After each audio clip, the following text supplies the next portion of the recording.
Red Sox fans have long been hearing the Boston Red Sox are world champions.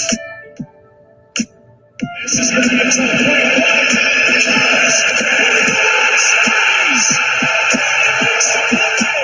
It's over. And the Kings have finally won it all. 8-7-10. Woo! Welcome to the best sports podcast on the planet. I am Brandon Combs, host of the Triple Shot Sports Podcast, joined as always by my sidekick, Soup Boss. Soup Boss, how's it going, sidekick. Buddy? I'm not wearing no damn cape. Don't call me your sidekick. Get the hell out of here. You know what's great? It's a couple shows ago I sat here during that intro and was like, God, I'm so depressed. I'm not going to hear those sounds. But that was Patriots and Red Sox, which Sox, stop winning games. Like, we got it. You're done. Like, we want you to lose. But, man, my Bruins and C's all of a sudden – got to shift that focus, baby. They're tearing it up. They're tearing it up. So the Bruins still life in being the annoying Boston fan. They're still alive. Yeah, I mean the Bruins look good. The Celtics look really good right now. Celtics and Raptors look like they're the teams to beat over there in the East. But we'll get to that here in a moment. We got some good stuff lined up for you. We got some baseball talk. We got our NFL playoff predictions. We're going to do we're going to do the playoff bracket, and then we're going to do the off-season awards as well. And then we'll get to some way or no way and some shop talk. So let's get right into it, Soup. So the story of the day is, Mr. Thom Brenneman over there in Cincinnati. He's been suspended indefinitely. He used a, homophobic slur, as they would say. And, you and I were talking about this last night. I reached out to you, asked if you had heard about it. I seen it on Twitter. And we kind of have a difference of opinion a little bit on it. But why don't you go, what do you think about this whole Thom Brenneman thing? Yeah, well, I mean, let's make it clear. There's no place for hate in a lot of aspects. Now, we talk about it all the time with other things, like with the athletes. You tell them to calm down. You tell them to not swing at a 3-0 pitch when they're hot. You tell them to not get overly pumped when they make a big hit. Like, in that aspect, sports brings out emotions in every way, shape, or form. So when there's a slip of the tongue, even with announcers who get in it, right? Because some of our announcers go into the Hall of Fame as well. They have some of the most memorable, that stole the ball, all these different, Bird steals the ball, all these famous calls that we all know around the world. Madden going Brett Favre all the time. So these guys have these, they have these calls that are historical. So they're as much of the game too, right? Because we hate on them just as much. Like, I can't stand Joe Buck and Chris Collinsworth. It drives me insane, like, listening to those two. And that's so much an emotional part of it. So they are just as much a part of this game for us at home. And especially now in the current world, they make the difference. Getting used to no fans in the stadium, even though it's still hard for me, the sound piping has gotten a lot better by the people, which we brought up, but also more or less, though, the announcers are getting more comfortable. They're getting into it more. They're learning how to interact with one each other, like you and I do here, not in the same room, and yet we can do this. They're doing that with each other in a way that doesn't affect worrying about the crowd. So all these things are amazing. So all this stuff I'm saying, I get that during emotional times, there may be a slip of the tongue. They may go a little crazy, go excited. The problem is that this was not one of those situations. There's nothing happening. But he was at work, okay? What you do in your own time, in your own home, even if you're a hateful person, which I do not think that was the full directive of this. This is not like a white supremacist aspect or something like that. What you do there in your own privacy, 100%, whatever, okay? He was at work. Just because that little button wasn't on, or he thought it was on this mic because he was doing an intro into the game, doesn't mean that that's not okay. And the way he said it, and the way he used a term that's a derogatory term towards the gay and lesbian community and use it in a way to degrade a city. He could have just been like, man, this city, he could have been like, God, this city's just such a dump. Man, I can't stand the smell of this place when I come here. And of course, the people in that city would have found out about it and been like, we hate that announcer. And some people have been like, thank God you said something. That city is a dump. But he didn't do that, man. He used a term that's derogatory and in an extremely negative way, used it to really put the nail in the coffin to how much he hated a city. And it's not okay, man. Like, you're at work. If I get caught saying that at work, and when I'm walking to the bathroom and I think no one's listening to me, I'm going to be held accountable. And my last point on it is, it's 2020. We are now in every way, even the common man, you and I are doing everything on a digital aspect. At what point are people in the entertainment, sports, professional, Hollywood, every world, at what point are people going to start realizing you are always being recorded? Yeah. When you went from the day of Ray Rice and what happened with him, and that wasn't the first one, but that was one of the biggest ones because it was an elevator camera. And guess what? That means someone saw it happening because they look at we watch everything. We're ingrained. I'm sitting here right now doing this with you, and I'm watching the Bucks and Magic game on my lap. Like, I keep looking down to check out what's going on because we're so ingrained with it. Yep. Be careful. You know, it wasn't right what he did, but at the same time, why anymore? Here's my thing, and I think I kind of addressed this with you last night. Okay, I completely understand that there are terms that are considered derogatory, but I also completely understand that we're in a day and age where everybody is looking for a reason to be offended. And not knowing the aspect of the conversation that they were having off camera while they were on a break, and then they came back early, and unfortunately for him, you know, the comment that he made about whatever conversation they were having was they caught the words that he spoke about them. Now, we all have, you know, our friends, we all have our cliques, we all have certain things that we say amongst friends and amongst family that probably aren't accepted in a work environment per se. So that's where I agree. Like, he certainly was in a spot where he's at work. I mean, you know, so yes, does he deserve to be suspended? Absolutely. Does he deserve to lose his job? I mean, this is Thom Brenneman, a guy who's been in the game for 33 years, has never really had any issues at all. Nobody's ever complained about things that he said, you know, that type of stuff. So I don't want to say you have to give him a pass here, but man, did you see his face when he was apologizing? Like, he was mortified that he let that come out on national TV. And obviously, I mean, it's easy to say, yes, of course he was sorry because he got caught, but he was really, really contrite with his apology. He was very forthcoming. You know, he apologized. He says that he figures himself as a man of faith, which is a whole nother conversation, because as a man of faith, it doesn't surprise me that he would say words like that. I disagree. We don't need to cross that bridge. That one angers me. I'm so sick and tired of people using their faith to make it a defense to why.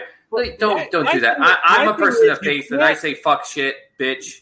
Right, but you can't say that a guy who is having a conversation off camera needs to lose his career and needs to have his legacy tarnished for having a conversation off camera that nobody's supposed to hear. That's like being mad at your somebody who you're not supposed to hear a conversation of. They're having a conversation with somebody else about something that you know about, and you hear it.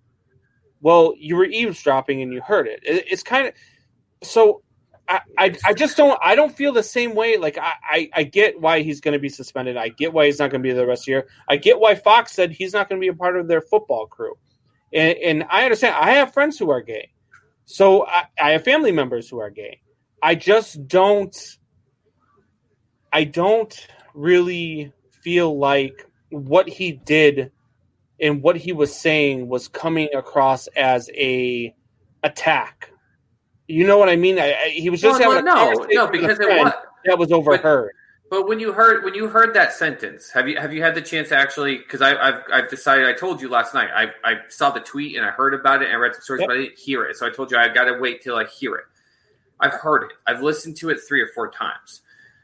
And you bring about, hey, if this was a conversation that shouldn't be heard, but again, I'll bring this up. You're at work. You're punched in. You are going to be heard. Like, it doesn't matter where you are. You are sitting in a seat in which your employer is giving you the funds to be able to take care of your life, to do for them. So first off, he's at work, whether it's supposed to be heard or not. I don't care. But in that aspect, and when you listen to that sentence, and I understand context is so important, right? We get so many things lost with the national media and headlines because they get to pull whatever they want. They make you feel whatever they want, which you're 100% right. Cancel culture is way too high. We jump to conclusions too quickly. Absolutely. That's why I told you I need to hear it first. But at what point did you listen to that sentence? Did you not think that it was anything but a strictly negative statement? And I'm not saying because of that, I believe, and I'll hop on your other point, which was losing his career. But just for the point of this, hearing that sentence, what part of that sentence made you think that it wasn't a negative or a hurtful statement? I didn't say it wasn't negative or it wasn't a hurtful statement. I said I didn't think he had any. He wasn't trying to attack anybody with the statement. You know what I mean? Like he was attacking the whole city. He was attacked. He was asked a question and he gave his opinion on it. Now, whether or not he came across tactful or whether or not he came across professional is a completely different conversation. Because I'll tell you right now, as a carpenter myself, when we're in the office and we're in an office full of guys, man, the conversations that we have are unreal. I mean, you can imagine the language that goes on. Some of us were military as well. So the foul mouth language that we have and the things that we say. And if a woman came into that office and heard those same things, we'd have to create an HR department just to handle the situation. They do have an HR department. So if we're talking like this and we're in a building and it's behind closed doors and we're saying the stuff, but the walls are thin and somebody, a female or somebody who's offended by what we're talking about walks past the door and hears it, are we, should we apologize? Absolutely. Yeah. But should we lose our job? Should we be in trouble? On the severity. For what we say behind closed doors and amongst friends? I don't know. I guess your point of like behind. Right. I just don't feel like it's as humongous as a situation. I think that, 10, 15 years ago, this thing doesn't blow up the way that it's blowing up right now. And I think it's because of the world that we live in right now in this current situation and everything that we're dealing with all of the protests and all of the riots and COVID and everybody being cooped up. I think that we are ultra sensitive now to some of the things that we're hearing. And now things are just going to be magnified at a level that they wouldn't have been in the past. Yeah, but the aspect though, and you and I have gotten to know each other as we've gone through this show. For people that are listening to this, Mr. Combs and I, though we share some connected friends, we didn't know each other from ass to foot before this really at all. So we've gotten to know each other more and family and build this relationship, which is what I love. I now consider you, though you're wrong 80% of the time on sports opinion stuff, I consider you one of my close friends now. But with that said, I don't know if you know this, I work in HR. So now I consider myself the stepbrother or the redhead stepchild in the HR group because I tend to what I do is to be of the people. And that means I go out to dinners and I meet people who are skilled to a certain fashion that we want to bring them in. That means that sometimes I'm having conversations pertaining to the aspects of their life or sports or stuff, and I slip out, like I say, the F word, I say bitch, I say something like that because we're getting comfortable, maybe have some drinks. Right. But we do not,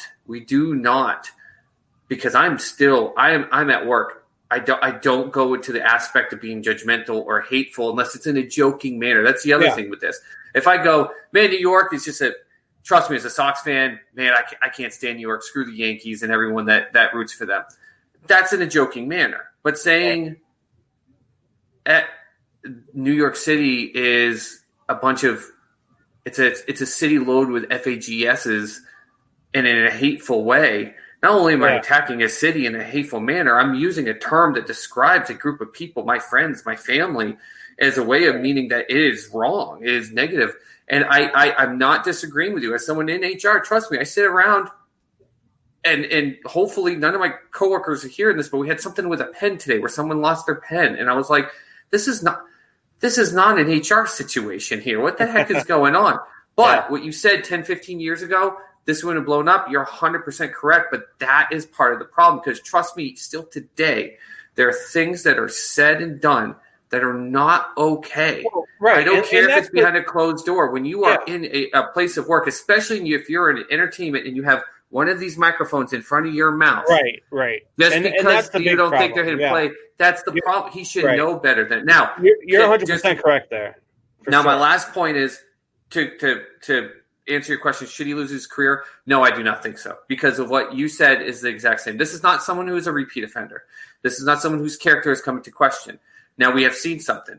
Raise your hands if you've never made a mistake in your life. Okay? This was a bad mistake, though, for him. Ray Rice is a perfect example. Michael Vick is a perfect example if we're going to stick in the sports world. Right. People who made some really bad mistakes. And what happened? They were given the opportunity to see why they were wrong. They were given the opportunity to understand why it is. And based on what you were saying, and I saw it as well, he looked mortified. Now, I think half of that was mortified because, oh, my God, I got caught. But I think part of it might have been like at some point you get so relaxed. And it's why I got to be careful. When I take clients out to dinners, I don't have that one too many drinks because that relaxed state becomes I say something I shouldn't say. And that's, I think, happened. He needs to go through, though, the process of understanding why he's wrong and give him a chance, though, to then be a voice to say, I was wrong because of this and work with the gay community and be a partner with them. In that same aspect, like you're saying, like you bring up Ray Rice and you bring up, Michael Vick and all that. There are also a lot of people, and you probably know this working in HR, and we used to tell our young Marines this as they were coming up through the ranks. The first thing we would tell them is be careful what you say because 100%. You can walk up to somebody and for sake of argument, if a young man walks into a room and he sees a young woman and he's just being polite and he says nice hair or I like what you did with your hair or he says hi and she takes offense to it, now you're getting a sexual harassment suit or you're getting something where anything can be misconstrued and anything can be used and said that they're offended. And that is the problem that we're living in today, is that no matter what you say, no matter what context you say it in, it could just be offensive. And, the word that he used has also been, I've heard people say it for cigarettes. That's what another term for we're not in London in the 1970s. No, but I'm saying there's also like I've been to I have gay friends. I've been to gay bars. I've been to I played softball with on gay softball teams. Like I've been there and I know the environment. There's a lot of stuff that they say to one another. Yeah, I know. But it again, that's where you get to the point of. But they say stuff. But they say stuff, and everything that you're saying makes complete sense, and you're 100% right of the sensitivity aspect and being careful and words that are used even within the culture and everything like that. You're 100% correct. But the difference is the context in which you're using it. And I'm sorry, man. I've listened to that thing 5, 6, 7 times. In fact, I did it last night. I had a rough day yesterday. I had a rough night. I was up way later than I should have been. And I listened to it. And I said, you know what? Hold on. I went to work. I got through a bunch of stuff. I started doing our social media. I got in the frame of mind. I was in a good mood. I was like, I'm going to listen to it again because when we first react to things, like you said, not 9 times out of 10, but I'd say half the time, the way we first emotionally react, we don't put thought behind it. It's emotional. It's how we are built. I listened to it again, more of a thought process, and I said that it was just still a hateful statement. I do think he should be suspended, and I do think that he needs to face punishment of some sort. But I think because of his character, he needs the ability to work through it and to be a partner and a voice for why that type of language, especially when you've got this microphone in front of you, man.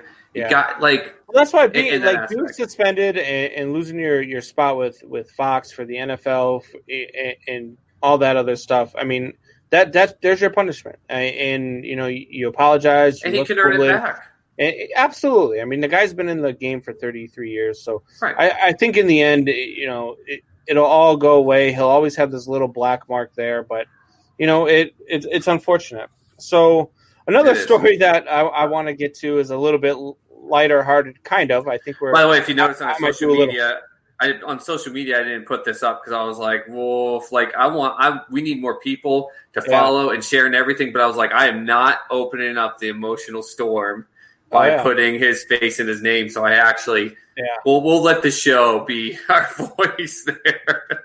So Joe Bauer got warned today by the MLB about his cleats the other night. Now, if you guys haven't seen these cleats, these are freaking sweet cleats. One side of it says "Free Joe Kelly," and the other side has a picture of Joe Kelly making his face at Carlos Correa.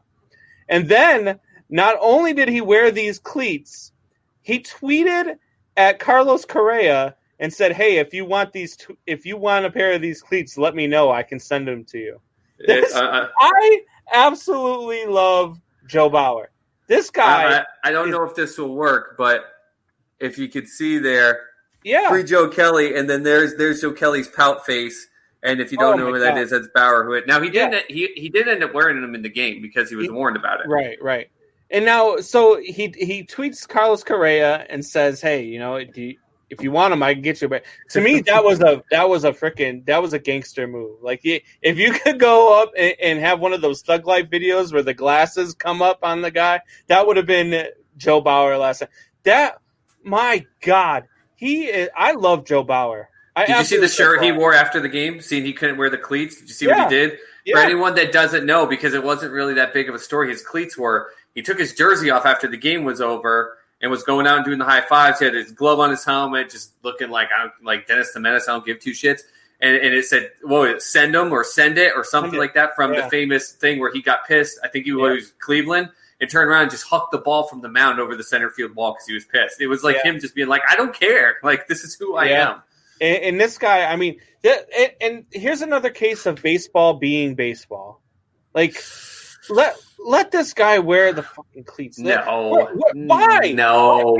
Don't tell me. Why not? Holy cow! I can't believe you're going this far, man. No, why? Because you go to an NBA, you watch an NBA playoff game right now. What's on the back of their jerseys? Right, political freedom of expression, right? No.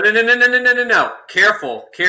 You're talking about political thing. They have not given the full right that you can put anything on the back of those jerseys. I've heard that argument about 10 times today, and I brought up the list of names that were completely told, no, you cannot put that on the back. They were allowing up to a certain thing.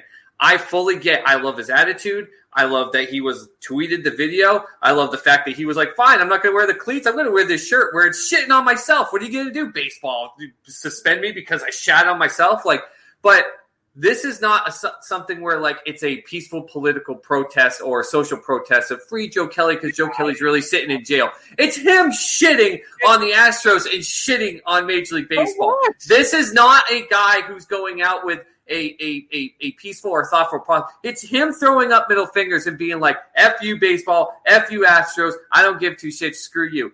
That's not you going, I'll just let him wear it because NBA players are wearing it. No, it's a different frame of mind. If on the back of the NBA police, let's get real, if it said, NBA jerseys, if it said F the police, because they're saying, screw you police, screw you system, do you think that would just be okay? Of course not. That wouldn't be okay. And that's what he was doing without saying the F word. It was him saying F you MLB, F you Astros. I think it's hilarious, but come on, man. You can't let him wear those cleats. I keep calling him Joe Bauer. It's Trevor Bauer. Trevor Bauer.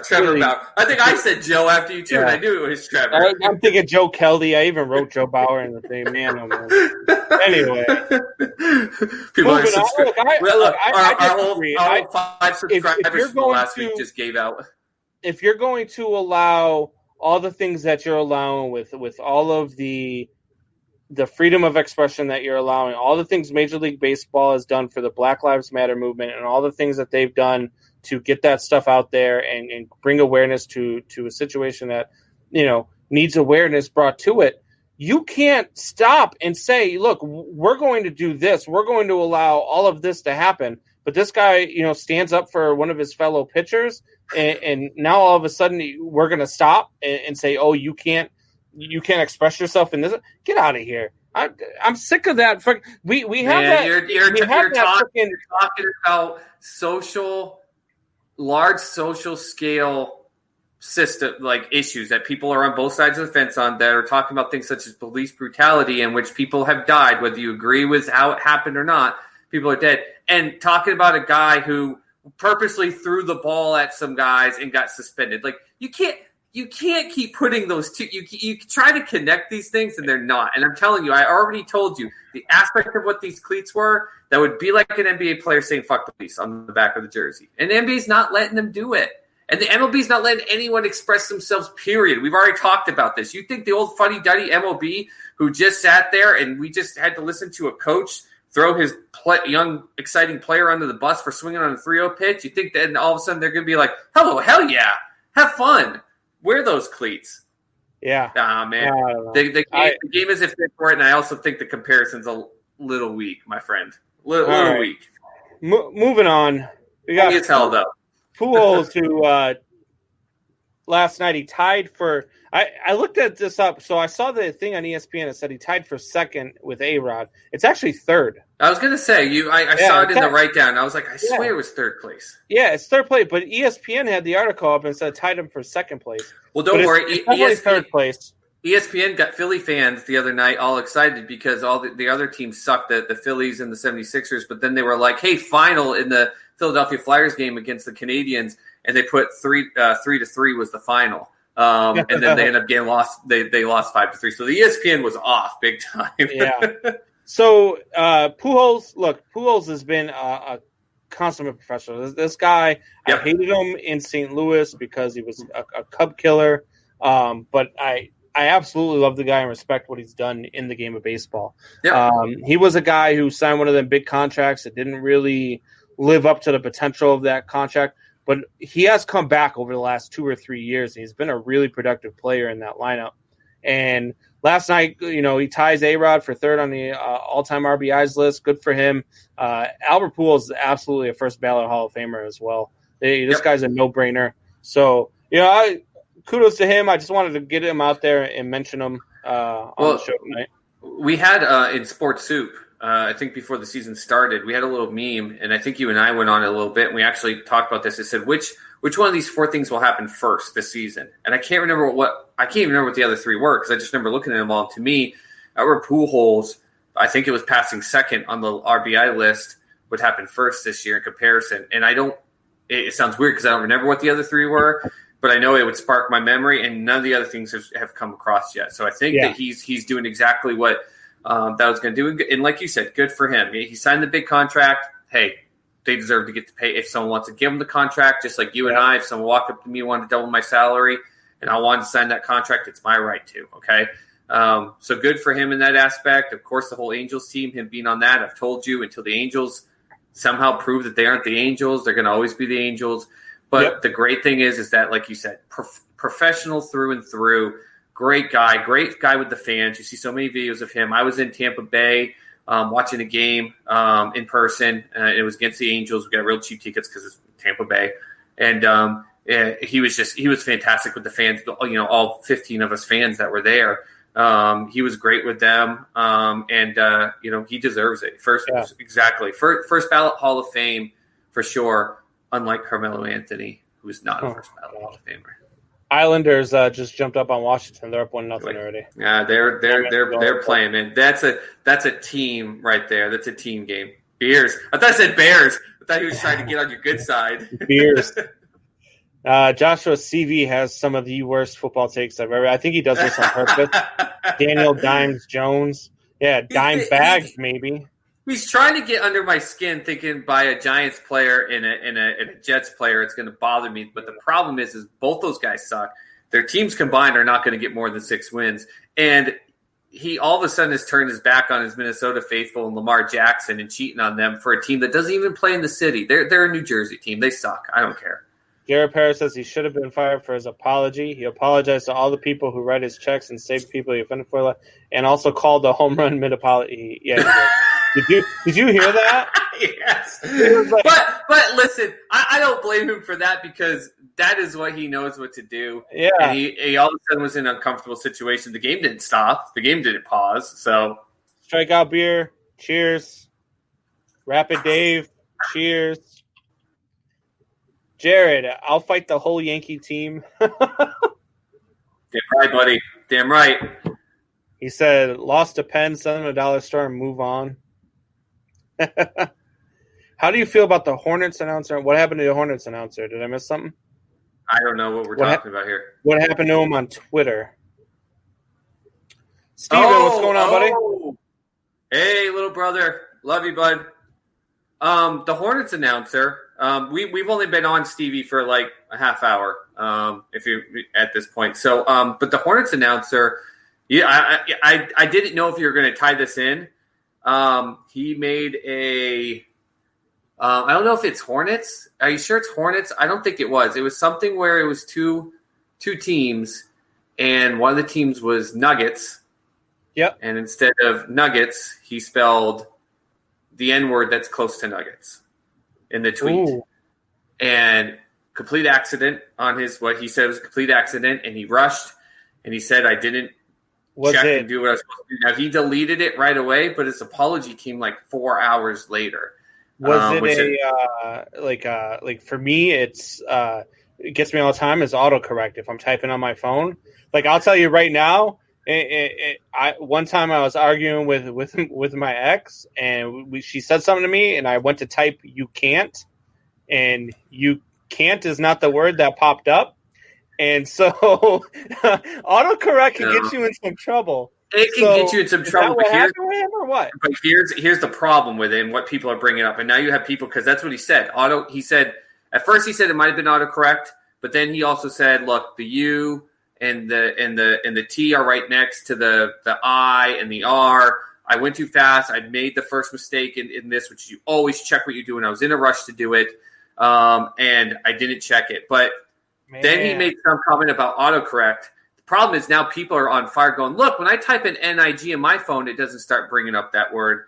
And autocorrect, you had to have typed it before. You had to type before. So my friend, the fact that you said can't to your wife probably meant that you've typed that before and your phone recognized it. Like it doesn't recognize duck anymore with me. It changes the word duck constantly to a word that rhymes with it. Yeah. So yeah, absolutely. Twins are winning, and the Twins are going to win until they get to the World Series, CB. Oh, boy. I'll give you that. Sorry I came in late. I was watching Daniel Jones highlights. Spanking his knee to him. And I am the professor who here just enjoys sports when the game officially starts. Stop paying attention to what happens off the field, court, or other playing ground. I stopped paying attention to the extra drama and have been enjoying the new record moments occurring between a foul. Yeah. But the announcers, though, I disagree with you. I said it. The announcers are a part of this game. It's why we get so emotionally driven about it. Tim joined us late. That was like the first 20-minute conversation we had.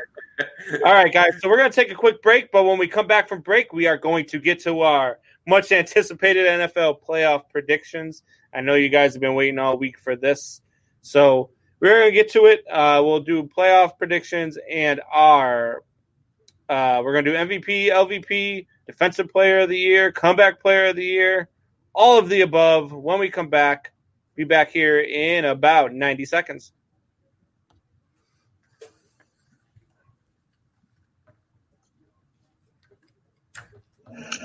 What's going on, Triple Shot Sports family? This is Brandon Combs, host of the best podcast on the planet. That's the Triple Shot Sports Podcast. Be sure to join myself and Soup Boss Chad Lauder live for 2 hours. Yes, I said 2 hours every Sunday, Tuesday, and Thursday at 8 p.m. Eastern and 7 p.m. Central on the RTF Sports Network Facebook page and YouTube. And if you miss any part of the show, you can hear us every Monday, Wednesday, and Friday on your drive home at 5 p.m. Eastern on rtfsportsnetwork.com.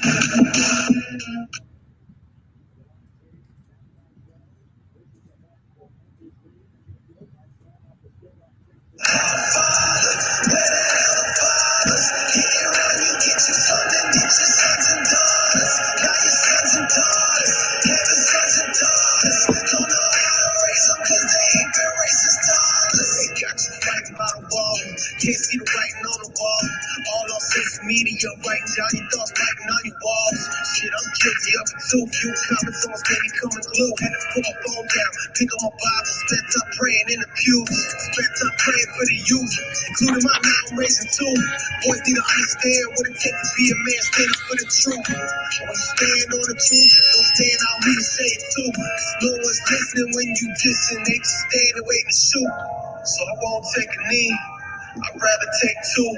That's what it takes to see breakthrough. Okay, cool, no, I don't hate you, but understand why I'm taking two knees. Is one for Jesus and the other is to make a truce. All right. So we are back, and it is time for our NFL postseason predictions. Now, just to go ahead and recap, I'm just going to go over the division winners real quick. In the AFC, we both agreed that Buffalo was winning the East. We both agreed that Baltimore was winning the North. We both agreed that Tennessee is winning the South, and we both agreed that Kansas City is winning the West.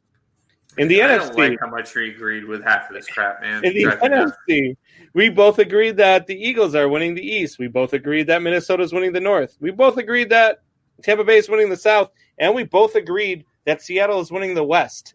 We are in agreement on every division champion out there. I believe we have our seedings are a little different. I think our seedings are just a tiny bit different. So let's go first. I will start first with the first round in the NFC. I have Tampa Bay has the bye. They are the 1 seed. I have Seattle as the 2 seed taking on the San Francisco 49ers as the 7 seed. And I have the Seattle Seahawks winning that game and moving on. I have the Philadelphia Eagles as the 3 seed and the Bears as the 6 seed. I actually have the Bears pulling off the upset as the 6 seed in that game. Here's my shock face. And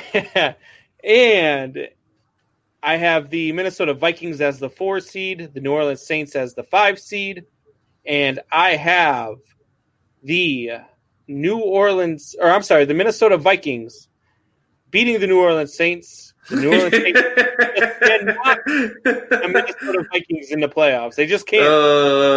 That's the same old nemesis for the New Orleans Saints. Our whole 2 subscribers from the New Orleans area just took it off and they just said, I'm not dealing with this crap anymore. It's not happening. Right. What do you have going in the first round in the NFC? Yeah, so we had a couple differences here.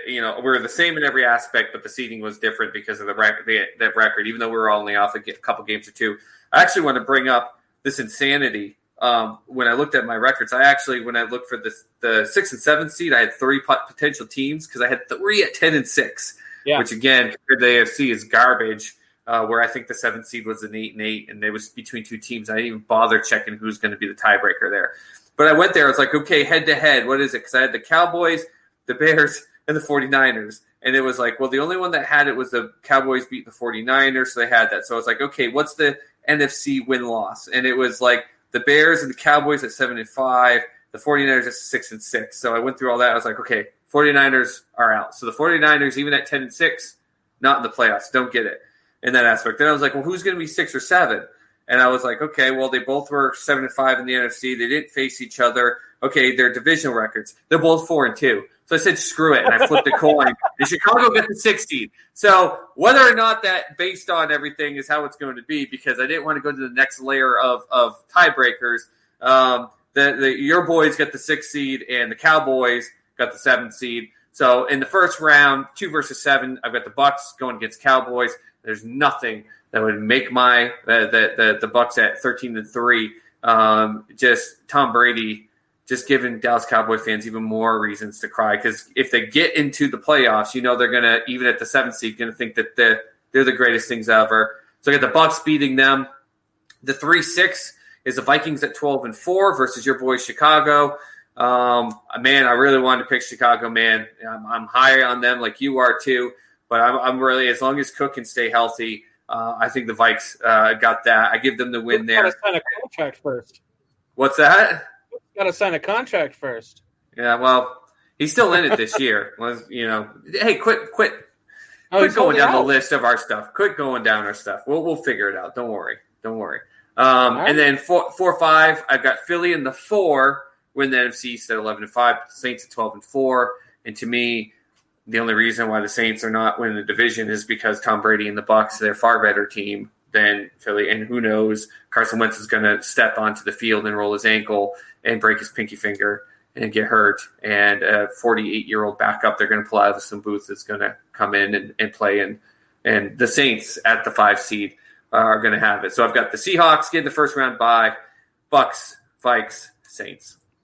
All right. And in the AFC, I have the Baltimore Ravens are my 1 seed, so they get the bye. I have the Kansas City Chiefs as the 2 seed. The Las Vegas Raiders get the 7 seed.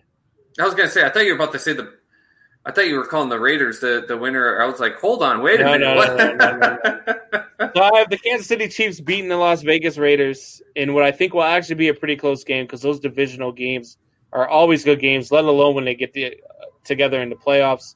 But I have Kansas City pulling that one out. And then I have the 3 seed Buffalo Bills versus the 6 seed Houston Texans. I have the Buffalo Bills moving forward to take on the Kansas City Chiefs. And then the 4 seed versus the 5 seed, I have Tennessee as the 4, the Pittsburgh Steelers as the 5, and I have the Pittsburgh Steelers moving on to face the Baltimore Ravens in the second round. What says you, Soup?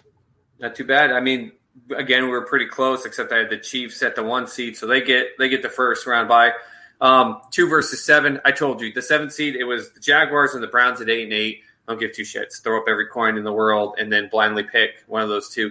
Neither one of them are going to beat the Ravens, even though Lamar Jackson's had issues every single year. Well, the 2 years he's been in the first round bye. I think both of these teams, even with the Browns' success against them last year in one game, I think it's just shot for him to not only be able to finally get over that hump, but I think him not having the first round bye, unlike last year, is going to be better. I think him going in, already working, being in motion, I think it's going to be good. Gardner Minshew is my boy. I'm actually a big Baker Mayfield fan, even though I'm a Texer. Yeah, but neither one of them. I think Baker, if he gets it, if it ends up being the Browns, his excitement all of a sudden it will derail the work that he had going against a hard schedule. And Gardner Minshew just needs a little bit more time, but if he gets them there, good. I think that will be enough to celebrate. So I got the Ravens beating them, and then I've got 3 versus 6. Happened to be, I didn't do this on purpose. The Bills at 11-5, and my Pats at 9-7, lining up with the Bills winning the division. You've got the Patriots in the playoffs. Yeah, the 9-7. How did you? I literally said it. Do you just forget shit like that quickly? Yes, the Patriots are 9-7. We went through this. And I remember doing it, and you were like, "These stupid shit." Yeah, we went through the whole conversation about how, like, the West Coast thing, and I said, well, they're going to spend the whole 2.5 weeks out there, and you're like, okay, I could see that. I can respect what you're saying, but now you can't because, God forbid, Bill Belichick puts a team in. But don't worry about it. Get your panties unwadded here because the Bills are going to put their stamp on why they won the AFC East. It's going to be a really, really close game in a cold Buffalo, set like 17-16. I got the Bills beating the Patriots, giving Bill Belichick a reason to say, screw the shit. I'm going to blow it up, and I'm just going to rebuild it the way I want to do it because then they go into over $100 million worth of cap space every single year after this upcoming season. So I think that's all Bill's waiting for, just like Tom last year was waiting for that season to get over. And then I've got the 4 seed Titans at 10-6 winning that division. And again, a team with a better record, the Steelers at 11-5. I told you, man. Ben, I didn't have him in my top 10 list, but I still think even at his age, he has what it takes. He has the experience. That defense is scary good. And those players on the offense, they just need a good quarterback. Mason Rudolph was the worst quarterback in the league by statistics last year. Ben Roethlisberger knows how to do it, and the 5 seed upsets the Titans. Even with Derrick Henry in that team, I like him. I think there was a little bit of magic Tannehill helped them with last year, and the Steelers are going to shut that down. So the Steelers move on. Alrighty. Moving back to the NFC, the second round. I flip my paper. I have Tampa Bay.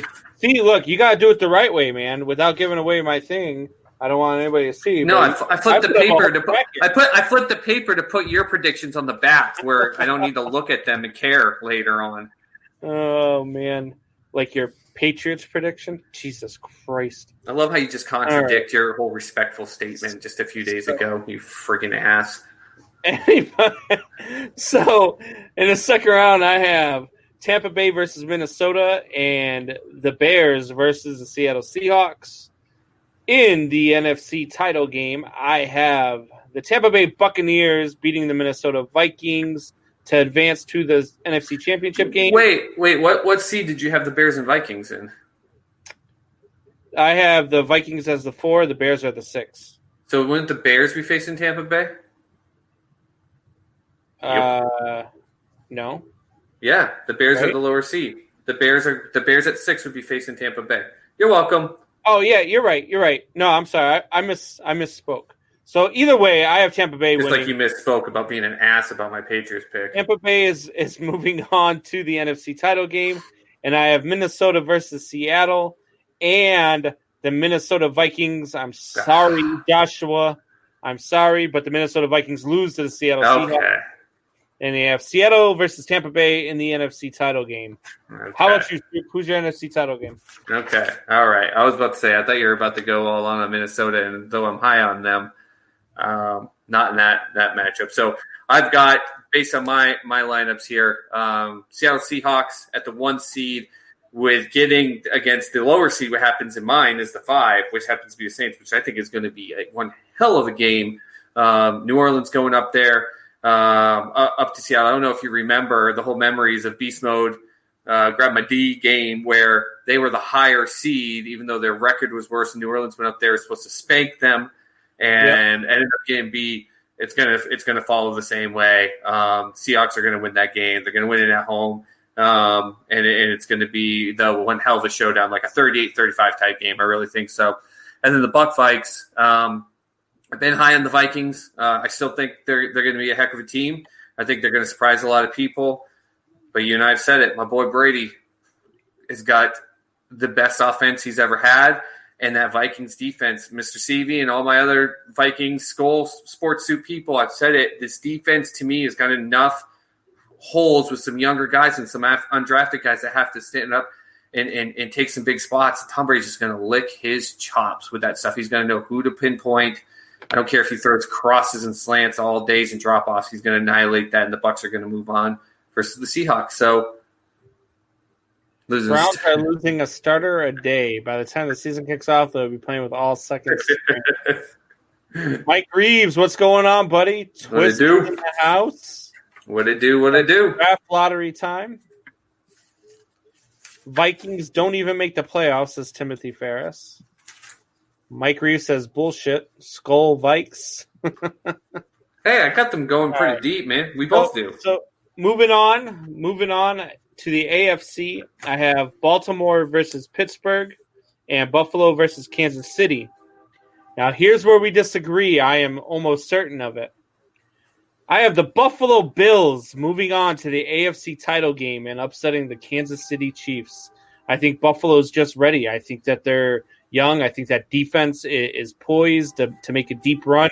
And I think this is the year that they actually get to the AFC title game, and they will be taking on the Baltimore Ravens. The Baltimore Ravens, I keep saying Pittsburgh is better. They get Roethlisberger back, and it's correct.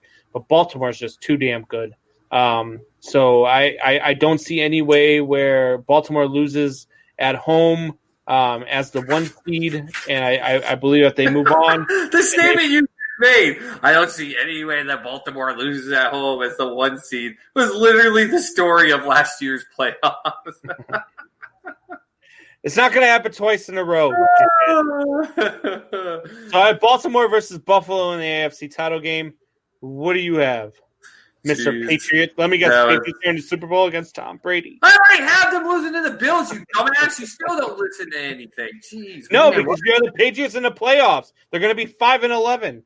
I have them in the playoffs and then losing to the Bills. Are you done? Are you done griping? Go ahead, Homer. You need to go take your menstrual medicine or something like that. Go ahead, Homer. That's okay. I'm not getting paid for this, so I can't get suspended for it. Anyways, so I've got 1 versus 5. I also, in that aspect, have the Chiefs, but it's against the Steelers. And listen, I said I was big on the Steelers. I like the Steelers. I like Ben Roethlisberger. I like that defense very much. But if you give it a year or two, I think you may see a different outcome to that. But the Chiefs are still in an aspect where they have players where they can hold on to them financially. These Kelsey, Mahomes. I'm so tired of, by the way, Chiefs fans being like, oh, this is super team friendly. It's not a super team friendly deal. When the years start to go, it will completely change that, especially with other contracts like Kelsey and everything. You pay your big guys, other big guys you want to bring in, you won't be able to. Trust me as a Pats fan, unless they start all taking them that way, you're going to have a hard year or two, but it's not yet. They still have all their pieces. So I've got Kansas City beating the Steelers. Pretty good game, 38-30. I think Juju goes off in that game and reassesses himself as one of the best wide receivers in the game, but they lose out. And then I've got Ravens-Bills. And listen, I gave them the pass on the first week and saying that they get over the hump.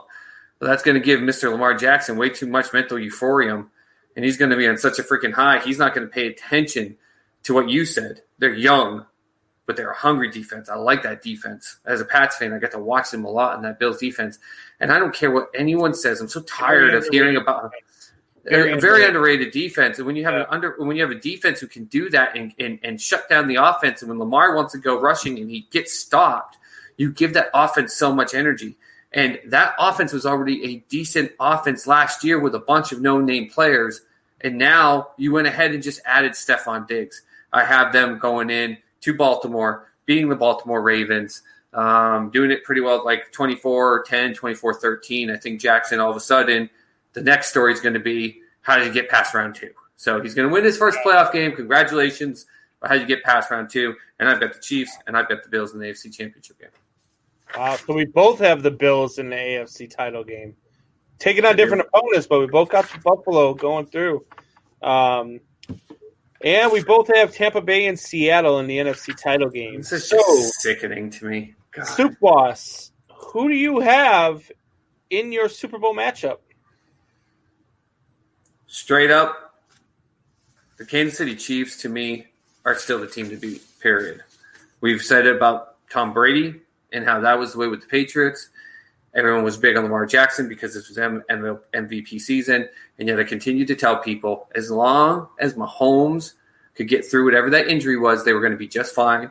That team ended up getting the 2 seed, even with Mahomes out for part of the season, for crying out loud. They're super talented. Think of the names that all of a sudden for 2-week fantasy became superstars, and you picked them up, and Mahomes found them, and then all of a sudden on the 3rd week, you never heard of them again. Like, he makes everyone around him better. They have all the pieces still. They're still the team to beat. They're D Ford offsides away from being back-to-back Super Bowl champions. They're still the best in the AFC, top to bottom. I love Buffalo. I love Allen. I love the addition of Diggs. But what we said about the defense is that they're good and they're underrated. But we also said one thing. They're young. They need more time to be able to stitch together success in that aspect. And so I have Mahomes, once again, driving his team. Like, how do you bet against him? How do you bet against him? You did. But if it's the AFC Championship game, do you bet against Patrick Mahomes? Do you bet against Patrick Mahomes being down by 21 in the second quarter? I don't. Yeah. I don't. I made easy money last year in the second quarter against Houston, down by 21. All of a sudden, they were a plus 285. I was like, that's the easiest amount of money I'm ever going to make. And they had that back before halftime. It's crazy. Mahomes and the Chiefs go back to the Super Bowl. And then on the NFC side, I love you, Tom. But this season that Russell Wilson's about to put up, where we're talking about Tom having the best offense that he's ever had, Russell Wilson is going to have the best season that he's ever had with less weapons, because I think he's just going to be on another level. I think he's energized. They made great moves at the offensive line where he doesn't have to do it all himself. They've figured it out with Penny and Carson to be a two-headed beast where neither one of them has to be the stars anymore. They've got a solid core of offensive pieces. They went and did what the New England Patriots did, picking up players and making them something. Hollister, which they got from New England, and a couple other pieces have just become fantastic role players. I think Russell Wilson is going to be playing out of his mind. It's going to be in Tampa Bay. It's going to be a game away from the Super Bowl being in the host team. It's going to be Tom Brady proving all the doubters wrong and everything, and all this big euphoria and everything about the great offense and everything that Tampa Bay has. And I think they're going to overlook the testicular fortitude that Russell Wilson walks around on a daily basis. The man lays in bed with Sierra every single night. Russell Wilson and the Seahawks are going to the Super Bowl. Oh, look, I mean, we've agreed a lot all the way through this thing. We had all the same division winners. We had pretty much all of the same playoff teams minus the Patriots. Fuck God. Anyway, and we both have Buffalo in the AFC title game. We both have Tampa Bay versus Seattle in the NFC title game. We disagreed on one team. And disagreed that one on a couple teams. You just like to focus on the Patriots. That one team in the Baltimore Ravens being in the AFC title game, the Baltimore Ravens are going to the Super Bowl this year. The Baltimore Ravens are ready. Lamar Jackson's ready. They are just unbelievably good. They are going to go in to the AFC title game, and they're going to – Buffalo's just not ready. Like you were saying, that defense, they're still young. They're poised to make a deep run. I just don't see them going all the way to the Super Bowl, especially, having to go through Baltimore to do it. If this game was in Buffalo, I might have picked a different outcome. But being that it will be in Baltimore, I went with the Ravens. I have the Ravens in the Super Bowl. And in the NFC, look, when it comes to title games and when it comes to Tom effing Brady, got the jersey sitting right here. I can't bet against him.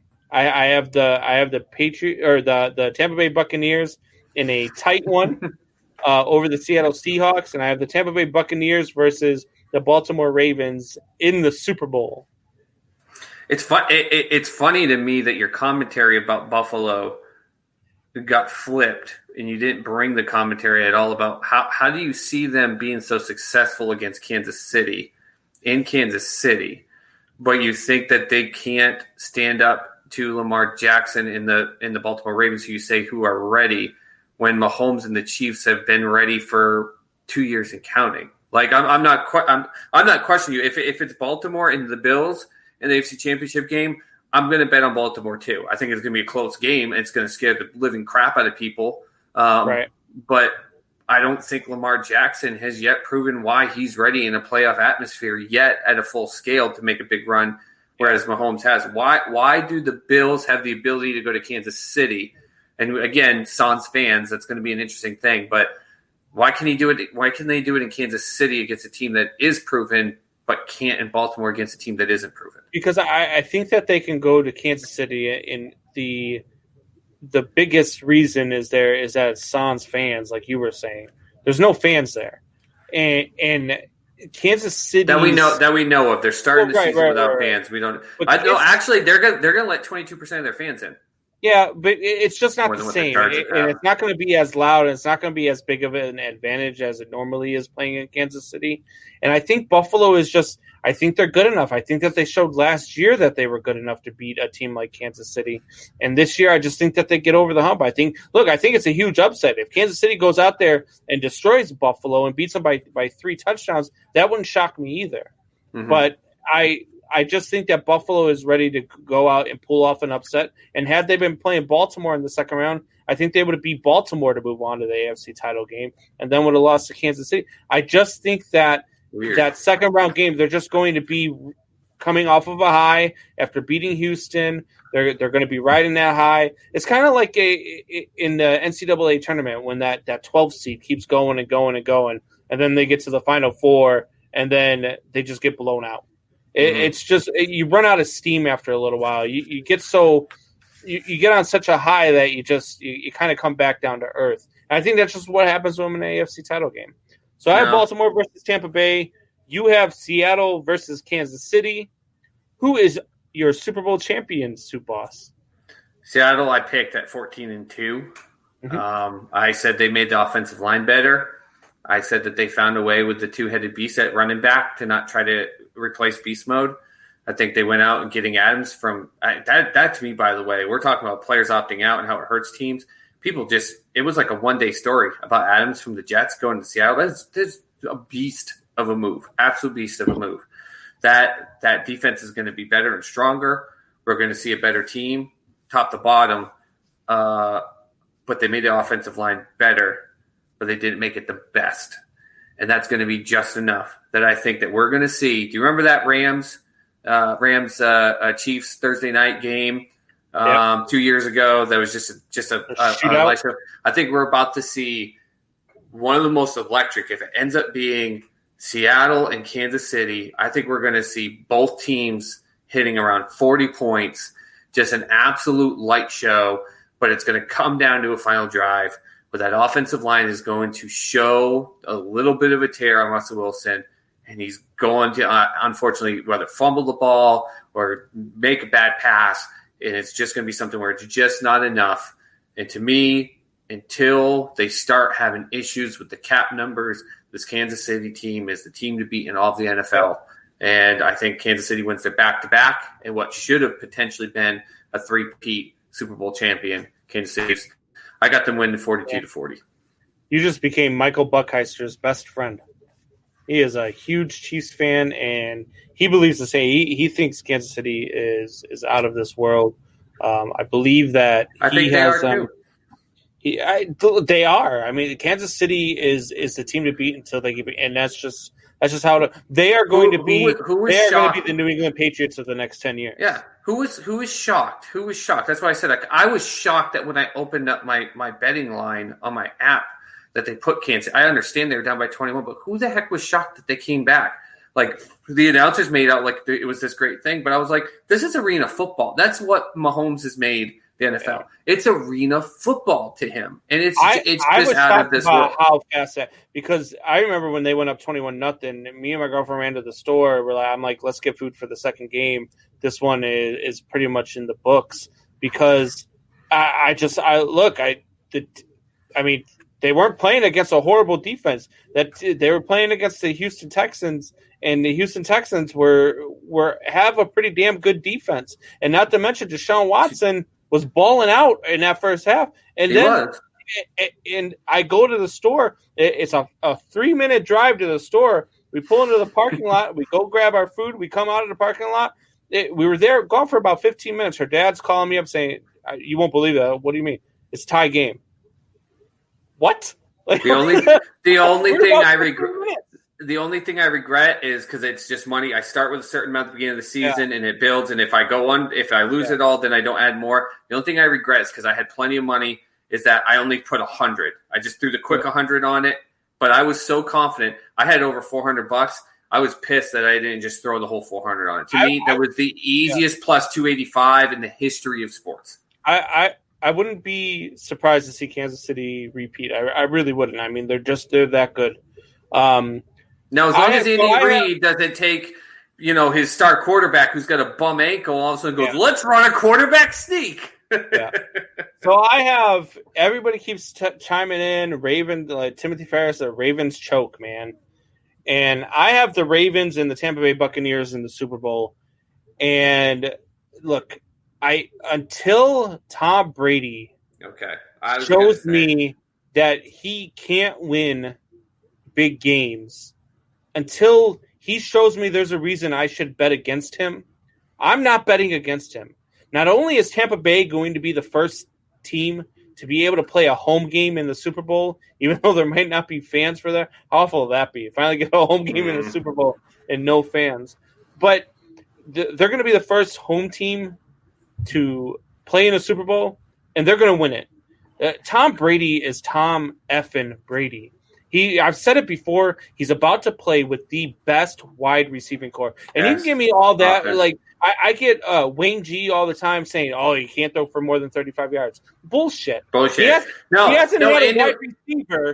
had a wide receiver that can get open past 35 yards in the last 5 years. That's why he doesn't throw downfield. We have a saying in New England about Tommy and Red Bull. Tommy, quit sipping the Red Bull before we get out. Because in the beginning of every single game, he tries for that one big pass, and he overthrows a wide receiver almost every single time outside of when he had Randy Moss. By like 15 yards, he throws it 60 yards down the field. That included last year when his head wasn't in it.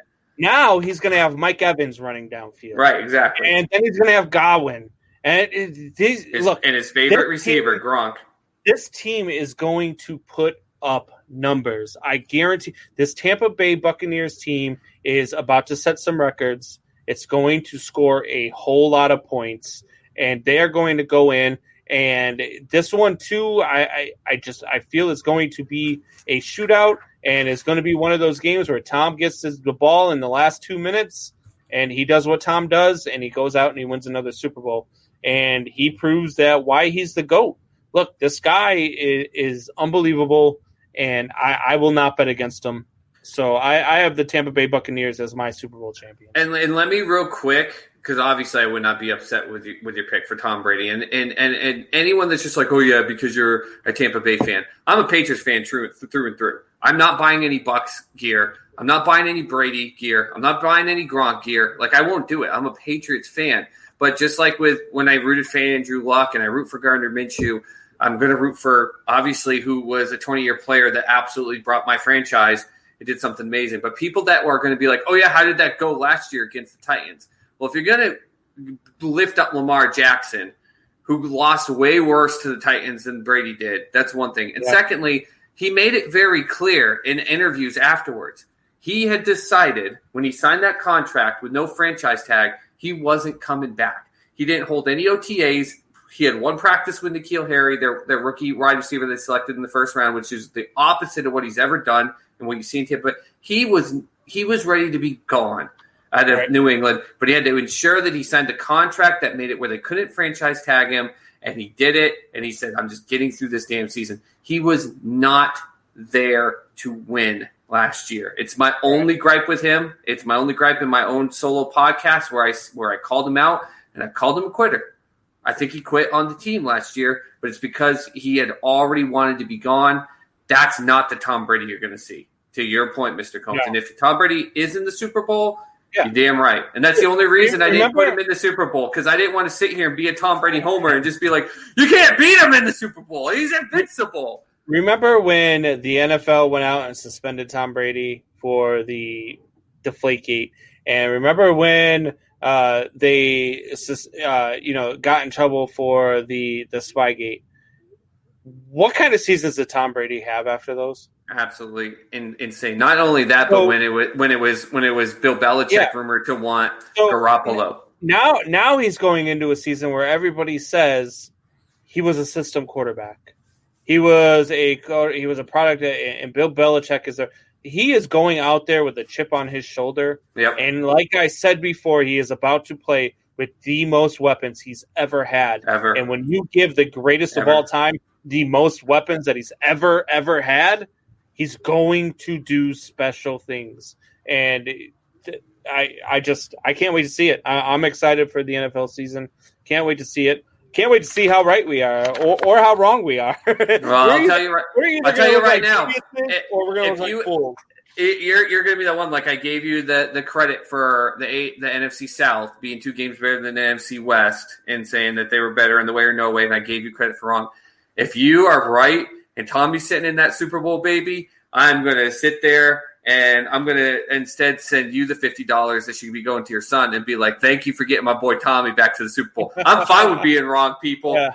Russell, I tried to give you some credit. Screw it. Tommy's in. That's fine. All right, guys. We'll be right back. Give us about 90 seconds, and we'll be right back with you.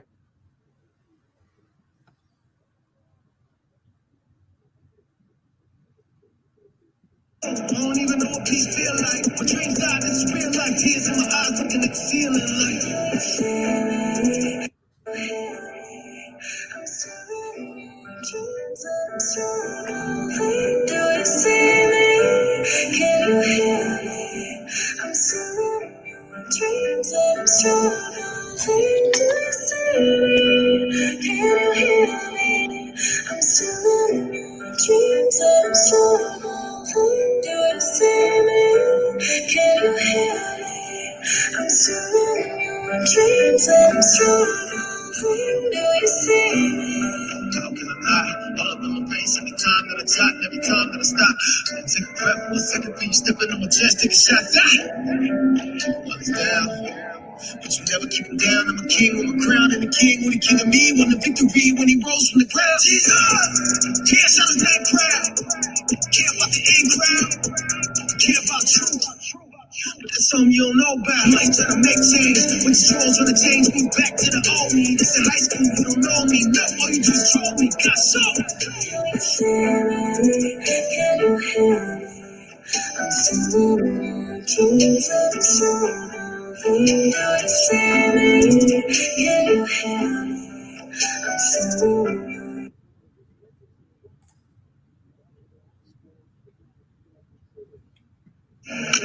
What's going on, Triple Shot Sports family? This is Brandon Combs, host of the best podcast on the planet. That's the Triple Shot Sports Podcast. Be sure to join myself and Soup Boss Chad Lounder live for 2 hours. Yes, I said 2 hours every Sunday, Tuesday, and Thursday at 8 p.m. Eastern and 7 p.m. Central on the RTF Sports Network Facebook page and YouTube. And if you miss any part of the show, you can hear us every Monday, Wednesday, and Friday on your drive home at 5 p.m. Eastern on rtfsportsnetwork.com. All right, we are back. Back. Hey, real quick, guys, when we share, just a quick announcement here. When we share the link to this video that's coming through the Triple Shot Sports page where we tag RTF Network, if we put that in Sports Soup or on our personal pages, if you comment on our post where we share the video, we can't see those comments. We need you to go into the video directly, click on the video, and start in there, and that will pop up its own comment stream, or go to Triple Shot Sports, or go to RTF Network, or our YouTube channel, which we're trying to push for more subscribers there on Triple Shot Sports Podcast. Commenting on those gets us the ability, especially Mr. Combs here, to see your comments to get you part of it. If you're commenting in Sports Soup and on our personal pages, we won't see it. It won't feed in. Yeah, absolutely. And speaking on that note, guys, I mean, look, we talk about this all the time, and we love you guys. We love interacting with you guys. We've got guys that are here with us every week. They're commenting, they're sharing, they're doing the things that we're asking them to do. The YouTube page is something we're trying to really build. And we'd really like to get to 100 subscribers. All sorts of things happen once you get to 100 subscribers. It allows us to change the URL for the page and all of that stuff. So, if you can share the YouTube link, subscribe to the YouTube link, and just even if you can't join us on every episode live, I mean, at least it's a place where you can go, you can catch the show afterwards, or if you want to relive some of the stuff that we've talked about, be like, did they really just say that, and go back and play it again.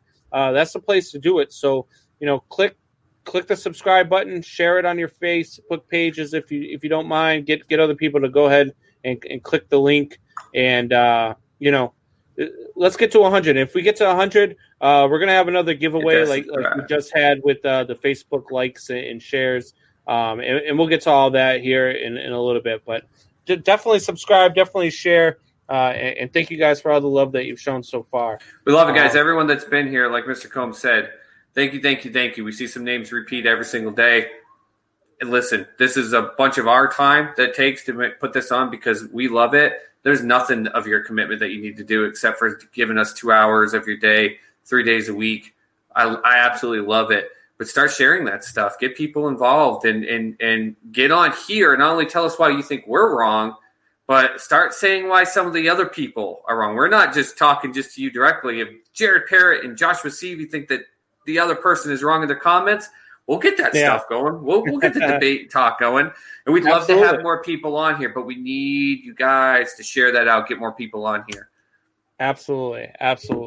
Shout out to the guy last night that sold me this Color Rush Tom Brady jersey, asked me why I needed it, and I told him, and he subscribed to the podcast on YouTube. So shout out to him. That's awesome. Absolutely. And then so moving on, we did our NFL playoff predictions.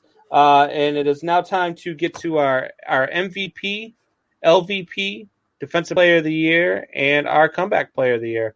So I'm going to give it to you, boss. Who is your MVP and who is your LVP this season? So my MVP, it comes down to my prediction of the two quarterbacks that are in the Super Bowl. Patrick Mahomes continues to be the face of this league. He'll continue to dominate. He's got his weapons. None of them have left.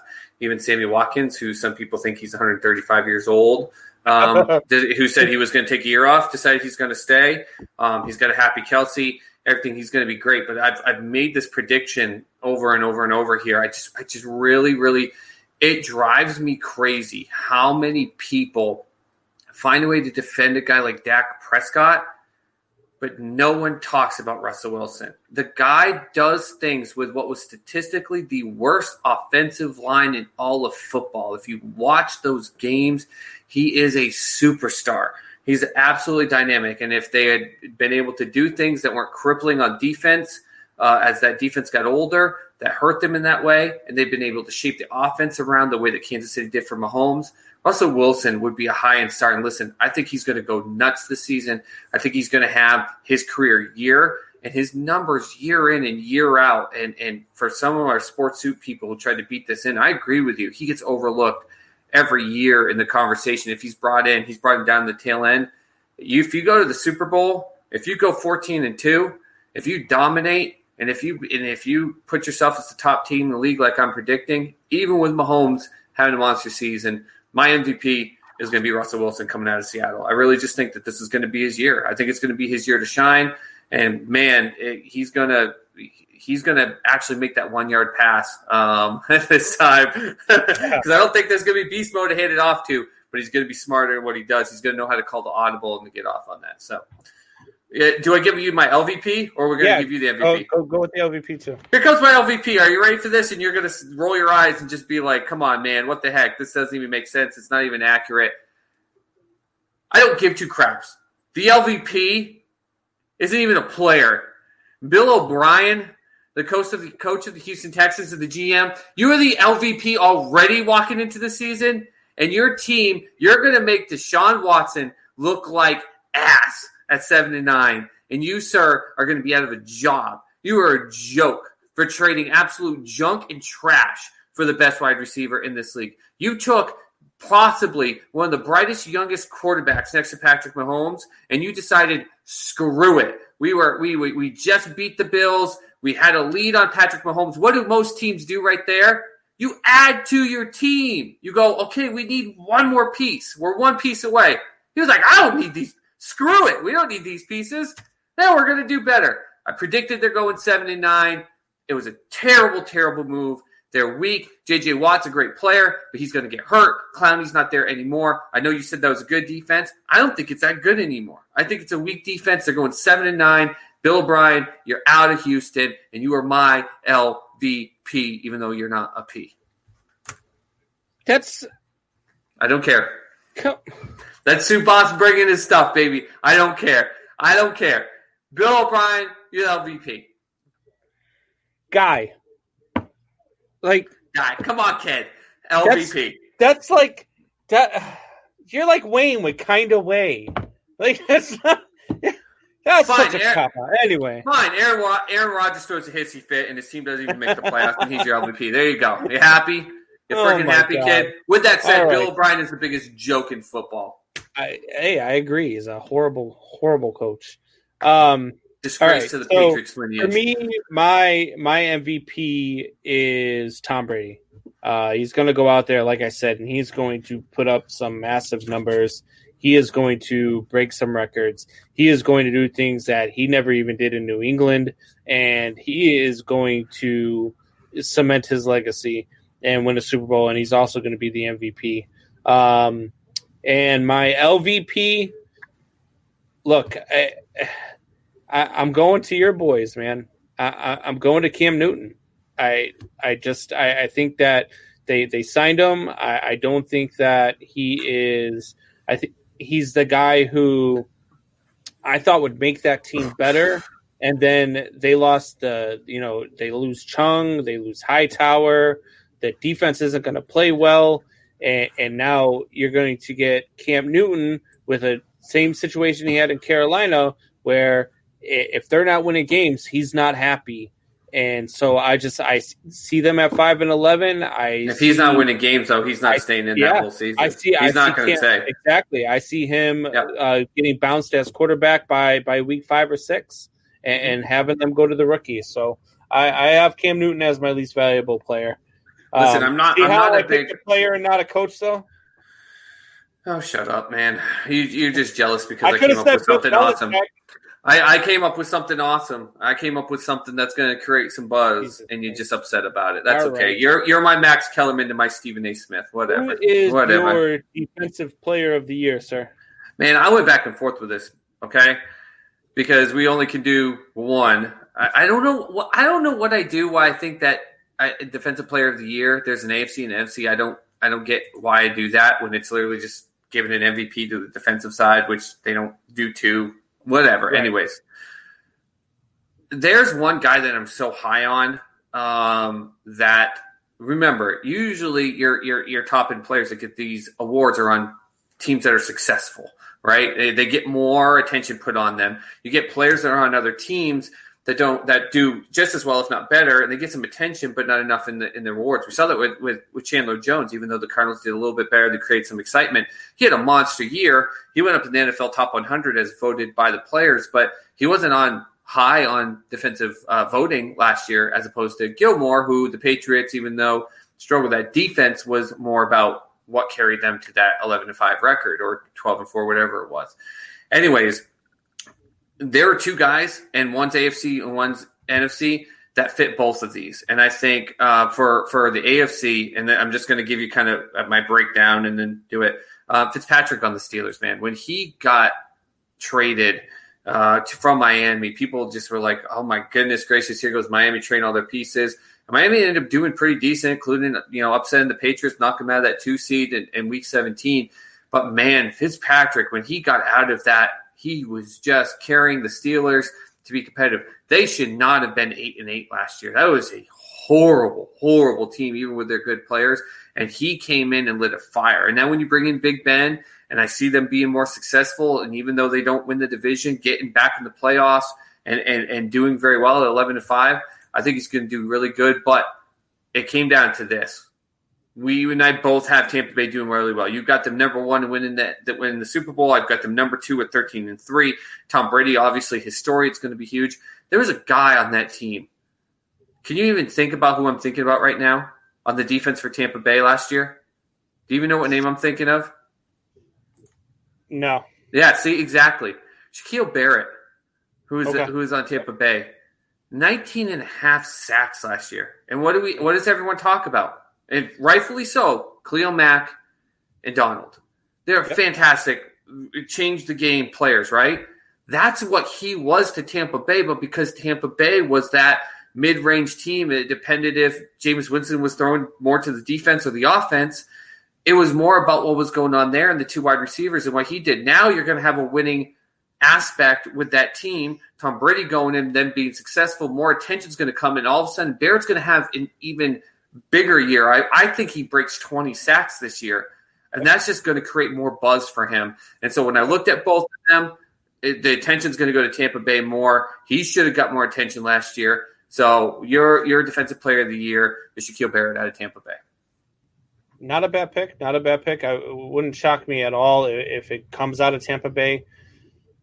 I have a different player. I have a player from my Chicago Bears, and it's not going to be the player that you guys are expecting me to say. That defense got infinitely better with their offseason moves. They went out and improved and got somebody to go on the opposite side of Mac so that he draws less double teams. They're going to be so worried about the ends that my boy Roquan Smith is going to open up gaps. He is coming in. He is going to be your defensive player of the year. People are going to forget about him, but Roquan Smith is an exciting linebacker. He is a guy who can – what are you laughing about? Just the fact that you made this statement, people are going to forget about him, but you're going to make him the defensive player of the year. No. Teams are going to forget about him. Okay. You idiot. I said they're going to be so worried about the ends that they're going to forget about Roquan Smith. It's going to open up gaps for him. He's probably going to have 15 to 20 sacks this year. He is probably going to have his 5 to 6 interceptions. He is sneaky fast. He is a hell of a linebacker, and on a great defense where he is one of those guys that nobody is really thinking is the guy that's going to beat them. He is going to have his best season, and he is going to be your defensive player of the year. My only challenge in the aspect is my point in saying it's where the attention goes to, and what does it really end up being? I mean, it is to people who succeed, right? So it's not. I agree with you in every point. I laugh when people think that Chicago's only going to have 4 or 5 wins because they just put it all on Mitch and they think that's it. You guys are idiots. You don't even understand what this defense is capable of. And once Big Dick Nick steps in, you have no idea what's going to happen. You're going to say sticks it in. When he sticks it in there. But when you think this comes down to it still comes down to an aspect of popularity, and that's why Barrett leads that team. I'm sorry, man. If the Bears just light it up and the defense goes nuts, he may have just amazing numbers, but what's the first name to think of, and he's still going to have a great season? Khalil Mack is going to be the name. I know you said that's not what everyone's going to think, but honestly, if they go nuts, and let's say Chicago is 12-4 and everyone goes crazy about that defense, Khalil Mack's going to get more votes just because of the aspect of his name and the popularity aspect of it, and that's not taken away from your pick. But, man, unfortunately – I just think he's going to put up numbers. Attaboy, Alan. Attaboy. Hey, Alan, how's about this? How's about this, Alan? If I win our fantasy football league, I'll send you $50 for you coming in every time. But how's about this? I'll sweeten the pot just a little bit. If I don't win, but I beat your father in the league, I beat him, I'll give you $25. So you get half of it if you come on every single show and make sure you say, go Cardinals, and I beat your father. I don't even have to win the league, and I'll send you $25, buddy. Joshua Seavey. You mean the guy that's not as good as Daniel Hunter? Get the yeah. That's the guy who's got freaking Kenny Golladay as the best wide receiver in the freaking division. Get the hell out of here. Jeez, I'm crow. All right. So I love our fans. Keep it coming, guys. I love it. For comeback player of the year, who do you got? So what I want to say is what the feel-good story is right now, right? You know, I talked about it before we came on the show. We talked about it in the show last week. I would love, and I think everyone in the world would love to be able to pick Alex Smith. I think it's the easy thing to pick. The problem is you and I have said it. It's one thing to be ready, but you look at that leg and even him in practice, and I think his upper body and what he's doing in his mechanics, I'm already watching some stuff, and I know it's just, practice, but okay, all right, that's what made him good. But he's still got like a wire, and the thing, a 350-pound dude has not landed on that leg yet. I'm really, really scared that he's not making it through this season if he goes in there and starts. So for me, you knew I had to bring him up at some point. My comeback player of the year, even though it wasn't because he was gone, because he had to go out because of injury, or he got hurt, or had an off season, my boy, Gronk, comeback player of the year, baby. Brady's favorite target. And that's the thing. That's why I didn't put Mike Evans in top 10, because as much as Mike Evans is just going to be blistering downfield, if Tom sees Gronk coming out with his hand up and a linebacker on him, you know what Tom's going to do? He loves throwing to Gronk. And when a guy goes 0 catches for 0 yards the year before and goes 68, 70 catches for almost $1,000 and about 7-8 touchdowns, Gronk's going to win comeback player of the year. I let's go, baby. I definitely thought that we've agreed a lot this year, and this just kind of goes along with that because I have Gronk too. I have Gronk as my comeback player of the year. I think that Gronk has one of those years that he couldn't have with New England because he's not going to be the number one wide receiver target for Tom Brady. So he's going to be able to stay healthy longer. They've got more things to worry about on the offense than just Gronk, which they didn't have in New England. Gronk was a prime wide receiver in New England, and he's not going to be that here. He's going to put up some yards. He's going to put up some numbers, especially in the red zone. But he is going to be saved a lot, and he's not going to have the injury problems this year because of all the other weapons that they have. He's not going to have to do as much as he did. He's not going to be on the field as much as he was. And so I think Gronk stays healthy, even though I joke all the time that Gronk probably just woke up with another concussion. I think that he has one of those seasons, and I have him as comeback player of the year as well. That's my boy. Hey, Gronk, you'll never probably hear this, but man, you're in my house. You're a legend, and I'll tell you, people love to rag on athletes, especially guys like him that are partiers. But people don't understand how smart he is, saving his money. He hasn't spent a single dime of any of his contract money. And listen, if you take the time to stop a whole line of people when your assistants are making everyone rush through a line. You take the time, and you took my son Abram, who's now 14, and he still remembers it, and we have it hanging up in our living room. And you go, no, hold on. You look my boy in the eye, and he gave him 30 seconds, which was 29 seconds more he gave anyone else to talk to him, fist bump him, everything. Yeah. Gronk will always be – it's my job as a father to be a hero to my sons, and I don't like it when people put sports athletes too high up. But when you do something like that, that's a lasting memory to a household.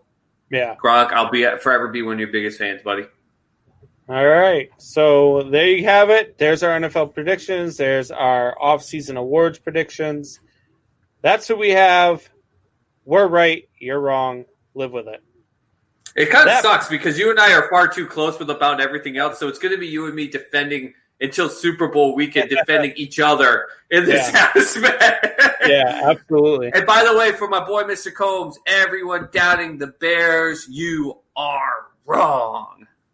Thank you, sir. On that note, game on! Game on! All right, keep wheeling. All right, and you know, guys, what that sound means. It is everybody's favorite time. It is time for our favorite game. No way.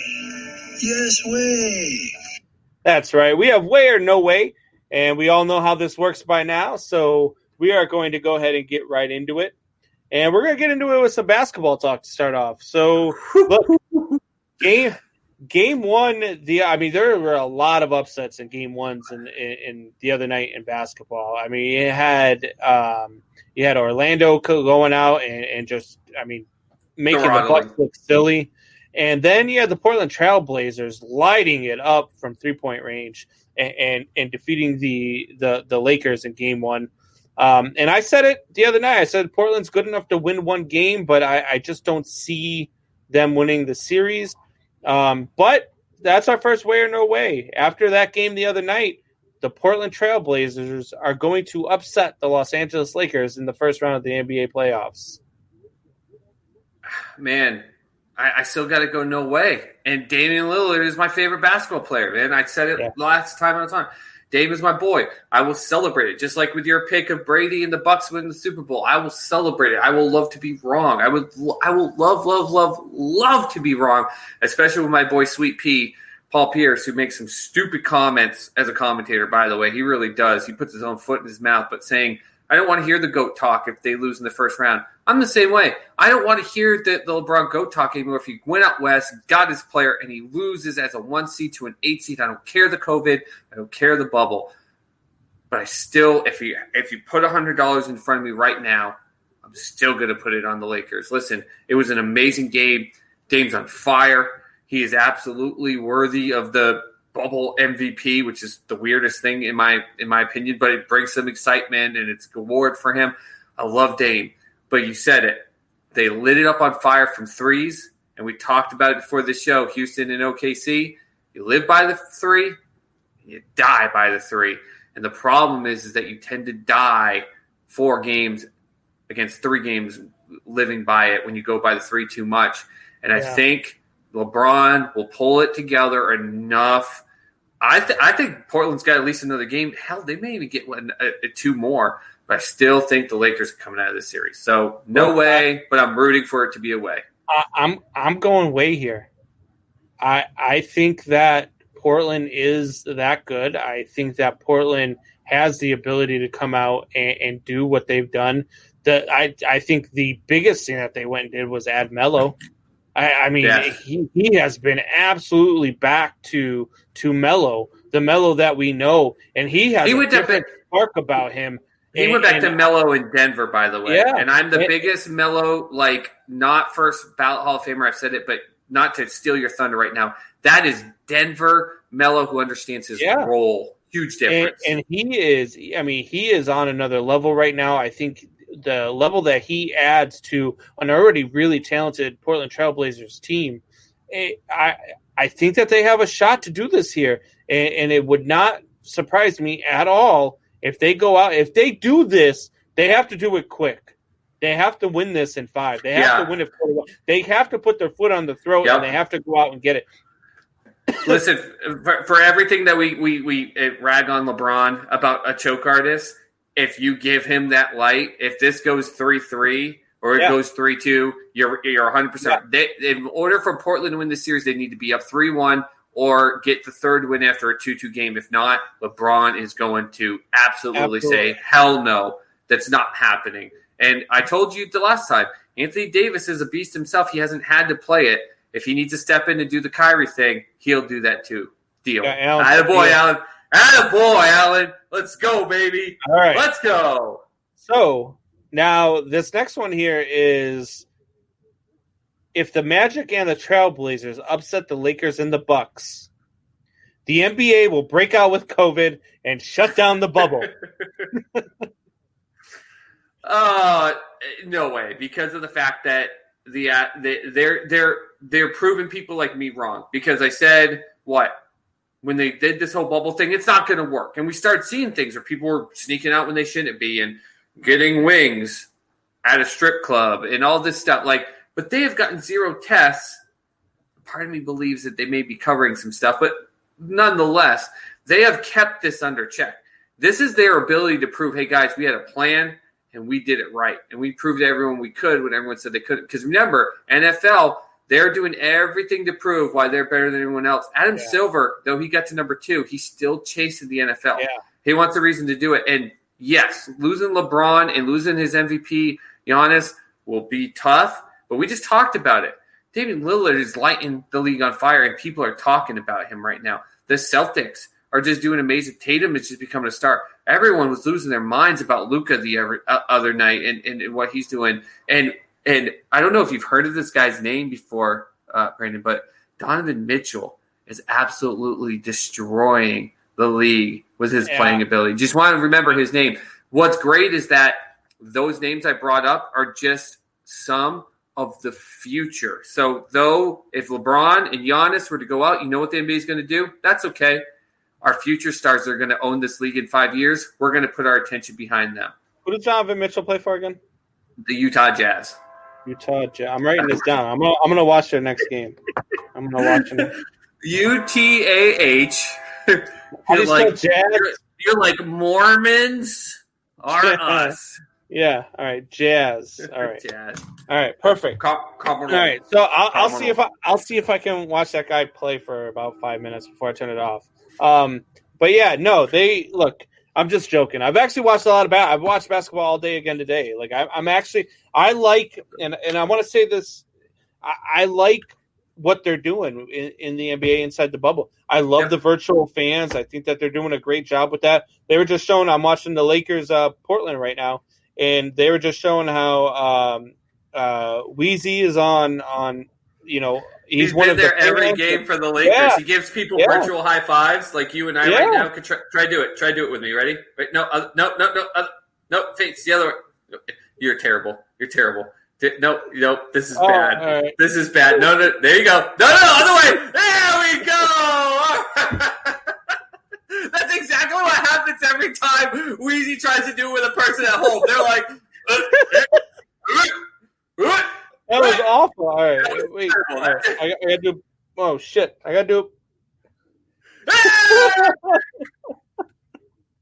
Oh man! Oh my god! All right, so I'm going. Performance by us right now, baby. I'm going with the Wayne G answer here.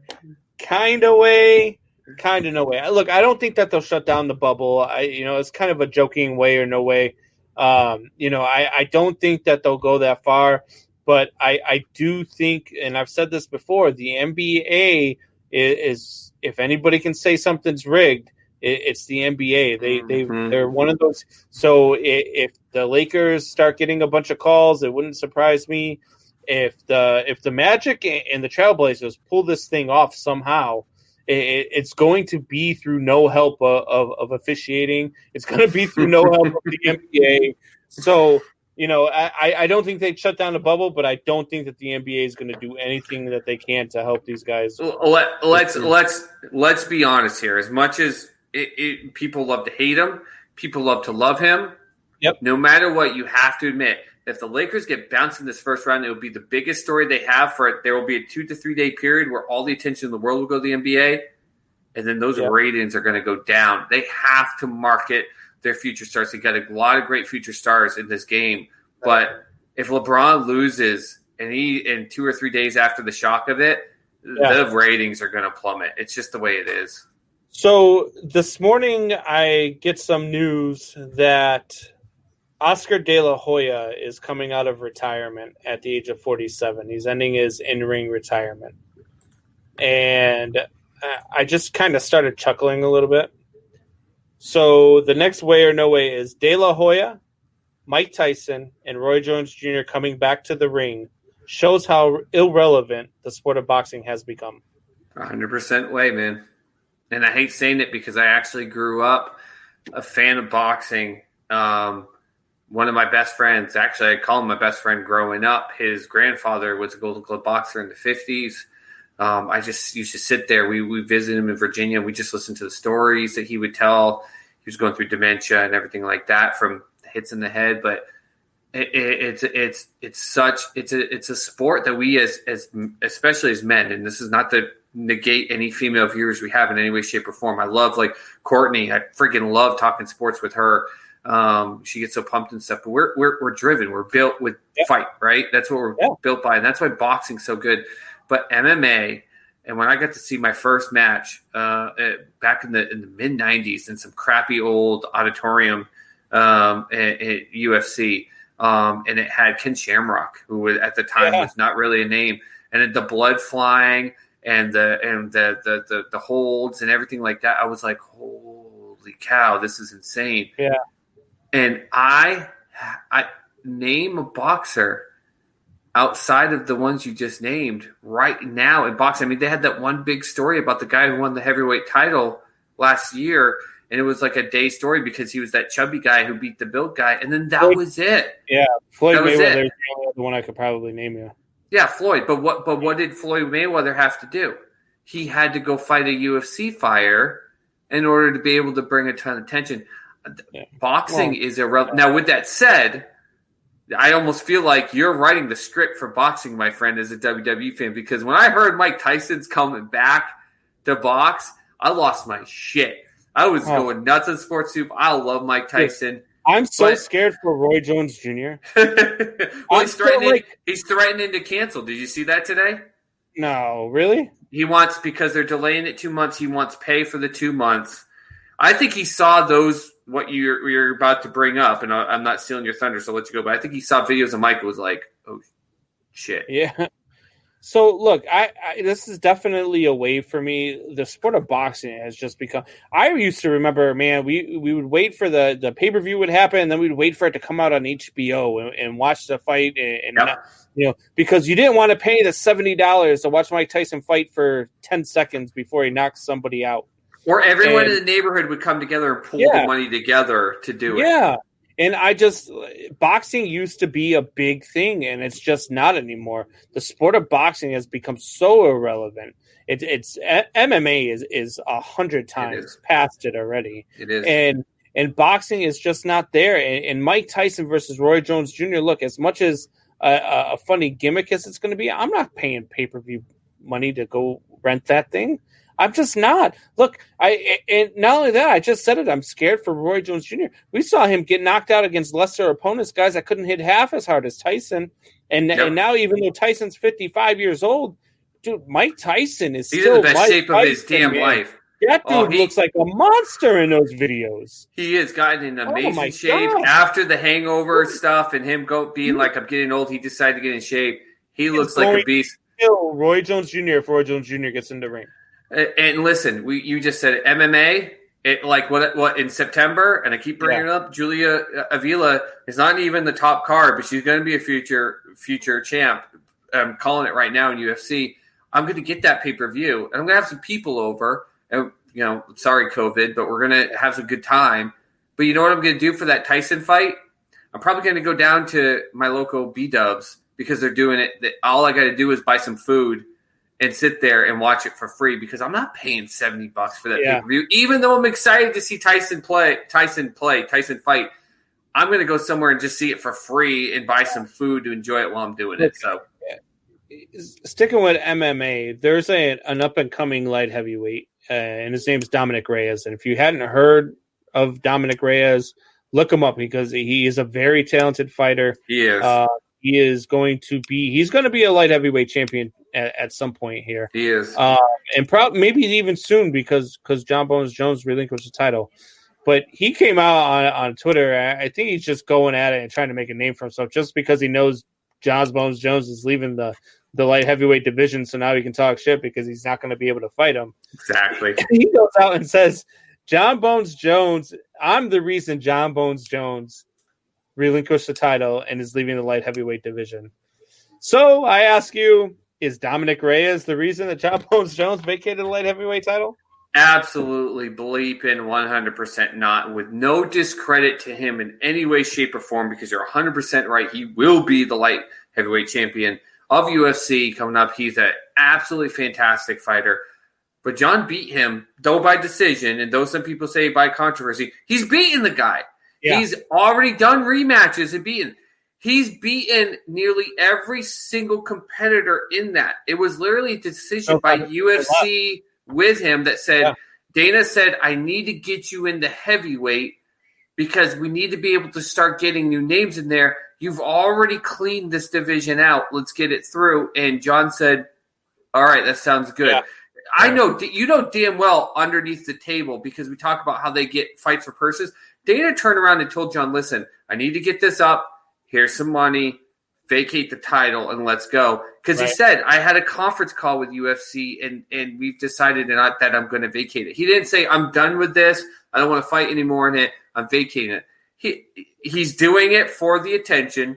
It's very smart because here we are, two random guys on a sports podcast show talking about it, getting his name out there. He's a hell of a fighter. By hell no, this is no way. Look, John Bone Jones would fight him tomorrow. We talked the other day about this in A Way or No Way as well. John Bones Jones is the greatest light heavyweight champion of all time. And he's the greatest light heavyweight champion of all time. And he's still the greatest light heavyweight champion. He is a beast.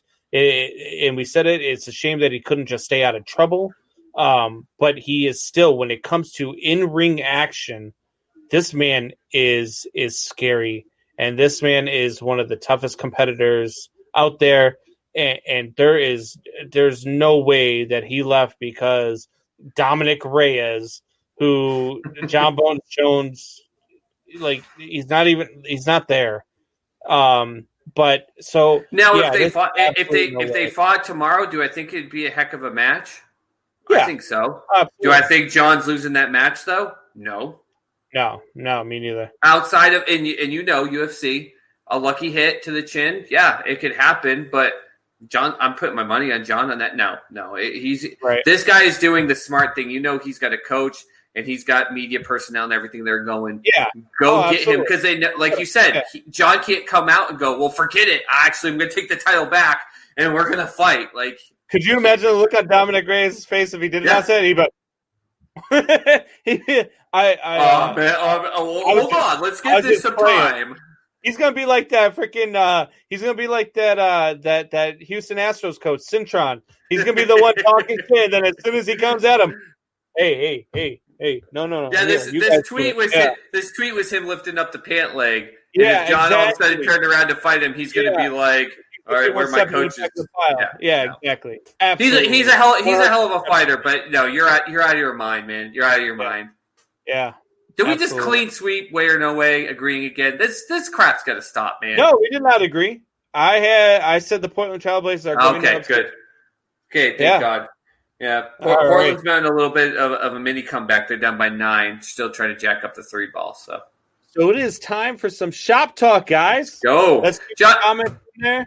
Joshua Seavey, don't message me on my personal Facebook. Get in here if you're going to trash talk Tom Brady and put it in our comments. You've got 3 ways to do it. Stop messaging me. Stop putting it on Sports Soup. There we go. I called John Jones to do what Cormier couldn't. Beat Miocic and keep the belt. Ooh. That would be, man. I think John Jones is going to come into the heavyweight division, and I think he's going to dominate the heavyweight division too. Yep. This guy is such a well-rounded fighter. He can stand up with you. He can wrestle with you. He can submit you. This guy, John Jones, is an all-around fighter, and if he can stay out of trouble over the next 5 or 6 years, he's going to dominate this division. He's going to beat Miocic. He's going to work his way up there. And look, he's going to go 5 down to 6 years, man. He's getting a title shot before the end of next year. I'm calling it right now. We're in August of 2020. He's getting a title shot before the end of next year. Dana White didn't sit here and get him to make this decision with him with a thought process of 4 to 5 years. What I was going to say. There's no way they're going to make him give up the light heavyweight championship and then not give him a title fight. He's probably going to have maybe 2-3 fights at the most, and then he's going to get his shot. And so, look, I can't wait to see it. I can't wait to see him in the heavyweight division. It's got to stay clean, man. Be smart. Man, I hope he does. If he gets in, it'll be so disappointing that he does this, moves up to heavyweight, and to not get to see him versus Miocic would be a total disappointment. That's what Dana wants. That's the whole point of what he did. He wants Dana White versus John Jones title match, and if John messes it up by going out getting in trouble, that's going to suck. Yeah. No, look, I can't wait to see it. It's going to be fun. Let's go through the comments here, see what some of our guys have said throughout the time that we've missed. We got, which do you think would be more impressive? Tom winning a title with his new weapons, or Bill winning a title with Cam? Ooh. There's no question about that. Bill winning with Cam Newton would be super impressive. Tom Brady is already the GOAT, and we've said it over and over, JJ.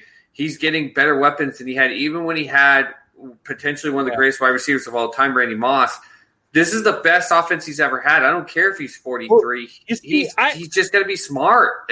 Cam Newton winning a title with that team in the AFC with the Chiefs and the Ravens and the Bills, that's way more impressive. I mean, Cam Newton's still a talented quarterback. Cam Newton could still win. The problem I have with the Patriots and why I don't think it is because of all their defensive guys that have opted out for this year. When you lose, losing Hightower and losing Chung is putting a huge hole in that defense. Well, you keep bringing up the defense, which is dead on. But let's go back to the offense. Who's Cam Newton throwing to? Who's his number one receiver?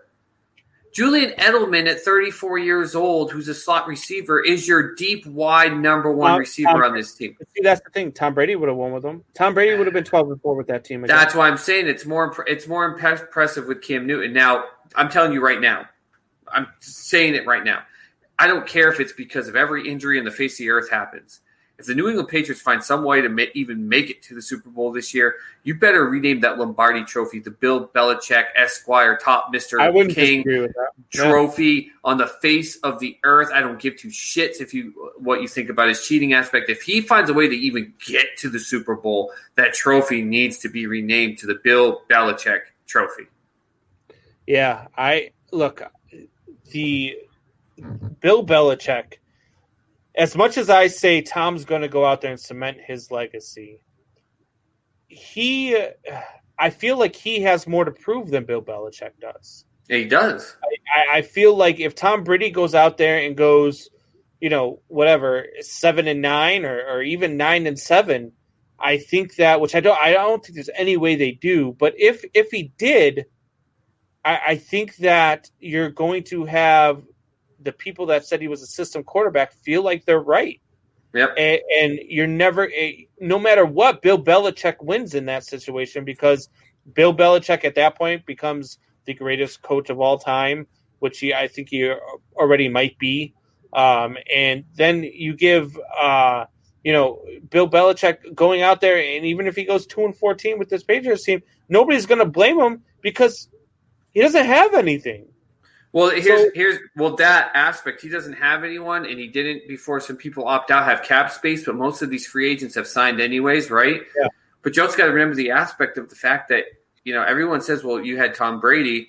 He was successful before Tom Brady. People forget, no, he didn't win a Super Bowl in Cleveland, but he made Cleveland an actually competitive team. People act like that wasn't a big deal. He was a huge aspect of why Bill Parcells was so successful. And I truly believe Bill Belichick held on, knowing, okay, fine, I want that wins record. I want to be able to be the person that's been to the most Super Bowls ever. But not only that, he knows after this year, he has 4 straight years of over $100 million of cap space. You're talking about a guy that already, at least on the defensive end, is a drafting genius. And you're going to give him over $100 million in cap space. His whole desire is, after this year, to build another 4 or 5 year dynasty that can compete with the Chiefs and the Ravens in the AFC. Right. Yeah. No, I agree. All right. So we are out of time. Soup Boss, do you want to let these people know where they can find us, how they can find us, and do you want to talk about some incentive to find us? I want to first say go Cardinals before you mute my mic. Yes. But guys, thank you so much. Mute my mic. Hey, I want to promote what we're doing. Mute my mic. Guys, we love the support. We love everyone coming in. All my Sports Soup people, thank you for coming in. All of our people on Facebook coming in. We love it, love it, love it. But we need to keep this going. We have to grow even more. We need your support. We need the interaction. I've got this phone attached to me when I'm at work now, and it's got everything on Twitter. It's got YouTube. It's got Instagram. I'm getting the connections and everything. We need you to be able to help us out. So Twitter, Instagram, at 3 Shot Sports. So the number 3 Shot Sports. You can find us there. Please get on there, comment, hashtag everything with it. Get more people driven into it. Here on the RTF Sports Network page on Facebook, and Triple Shot Sports podcast page on Facebook as well. You can always find us here. But right now with YouTube, we are trying to really drive our YouTube aspect to be able to get more of a recognized domain name, to be able to get people on there. If you comment on YouTube on the live video, that still comes in just like Facebook. We've had some great commenters before. We need you to get on there, like, subscribe. So Triple Shot Sports Podcast. I know it's long, but Triple Shot Sports Podcast on YouTube. We are now driven to the top of that. I've worked with YouTube. Please subscribe. We've got a low number now, but we want to drive it up, and we've got a goal right now. All we want to get to for the first challenge for you guys is to 100 subscribers. We were looking at some bigger numbers. I tried to drive Mr. Combs to make the goal even bigger, but 100 subscribers. Please get us to 100 subscribers. Click subscribe, share it, get that bell to be able to get notifications that when we're on live or we get it scheduled. If we get to 100 subscribers, what are we going to do, Mr. Combs? So there are a lot of things that we can do. So I've got, like I showed earlier, I showed the Bears helmet, the Roquan Smith. There is a lot of memorabilia that I have that is autographed memorabilia. As you can see, some of the stuff that's behind me. I got a Lance Brigg helmet here, a Jimbo Covert football. I've got a Fernando Tatis jersey. I've got all sorts of autographed memorabilia that I am willing to part with. I'm going to put up a bunch of stuff that you can choose from. We're probably going to choose, I say out of 100, let's choose 5 winners. I'm going to let 5 winners. Wait, hold on. You're blowing me away. We're going to do 5 winners. We should have done 200 or something. But if you want to do this, this is your stuff, baby. Go. This is crazy. we're gonna pick 5 winners, and what you're gonna do, I'm gonna put up a list of stuff you can choose from. There are gonna be 5 items that you can choose from, 5 things that you can win. We will draw numbers. We will draw people. What I'll do is I'll put everything into a randomizer. And in the randomizer, it'll have everybody's name who is a subscriber on YouTube. You have to be a subscriber on YouTube to get in this one now. You can't just be on the Facebook page. You can't just be live. You have to be a YouTube subscriber to be in this. And then you have to be live with us when we do the drawing. And everybody's name is going to go into this thing. Okay? And then I'm going to pull up, and the first 5 names that are in that randomizer, they're going to win. And they're going to be able to pick in order. The number 1 name will get to pick first. Number 2 name will get to pick second, all the way down to number 5. I'll probably throw, 6 or 7 items out there. I got some things that I can give away. I'll put a couple gift cards in there too instead. And we'll, give you guys some choices on what you want to choose. I've got a Nick Chubb mini helmet coming, so that's probably going to be in there too. A lot of Nick Chubb fans in Sports Soup, man. Yeah, so and Nick Chubb's a name, and he's going to be a great running back. So let's do this. Let's get to 100 subscribers on YouTube, and we'll have some giveaways. So thank you guys. Hope you guys enjoyed the show. We love you guys. We will see you again soon. Soup Boss, what do you got to say to send us out of here? Go Bears, baby. Atta boy. Fuck the Cardinals.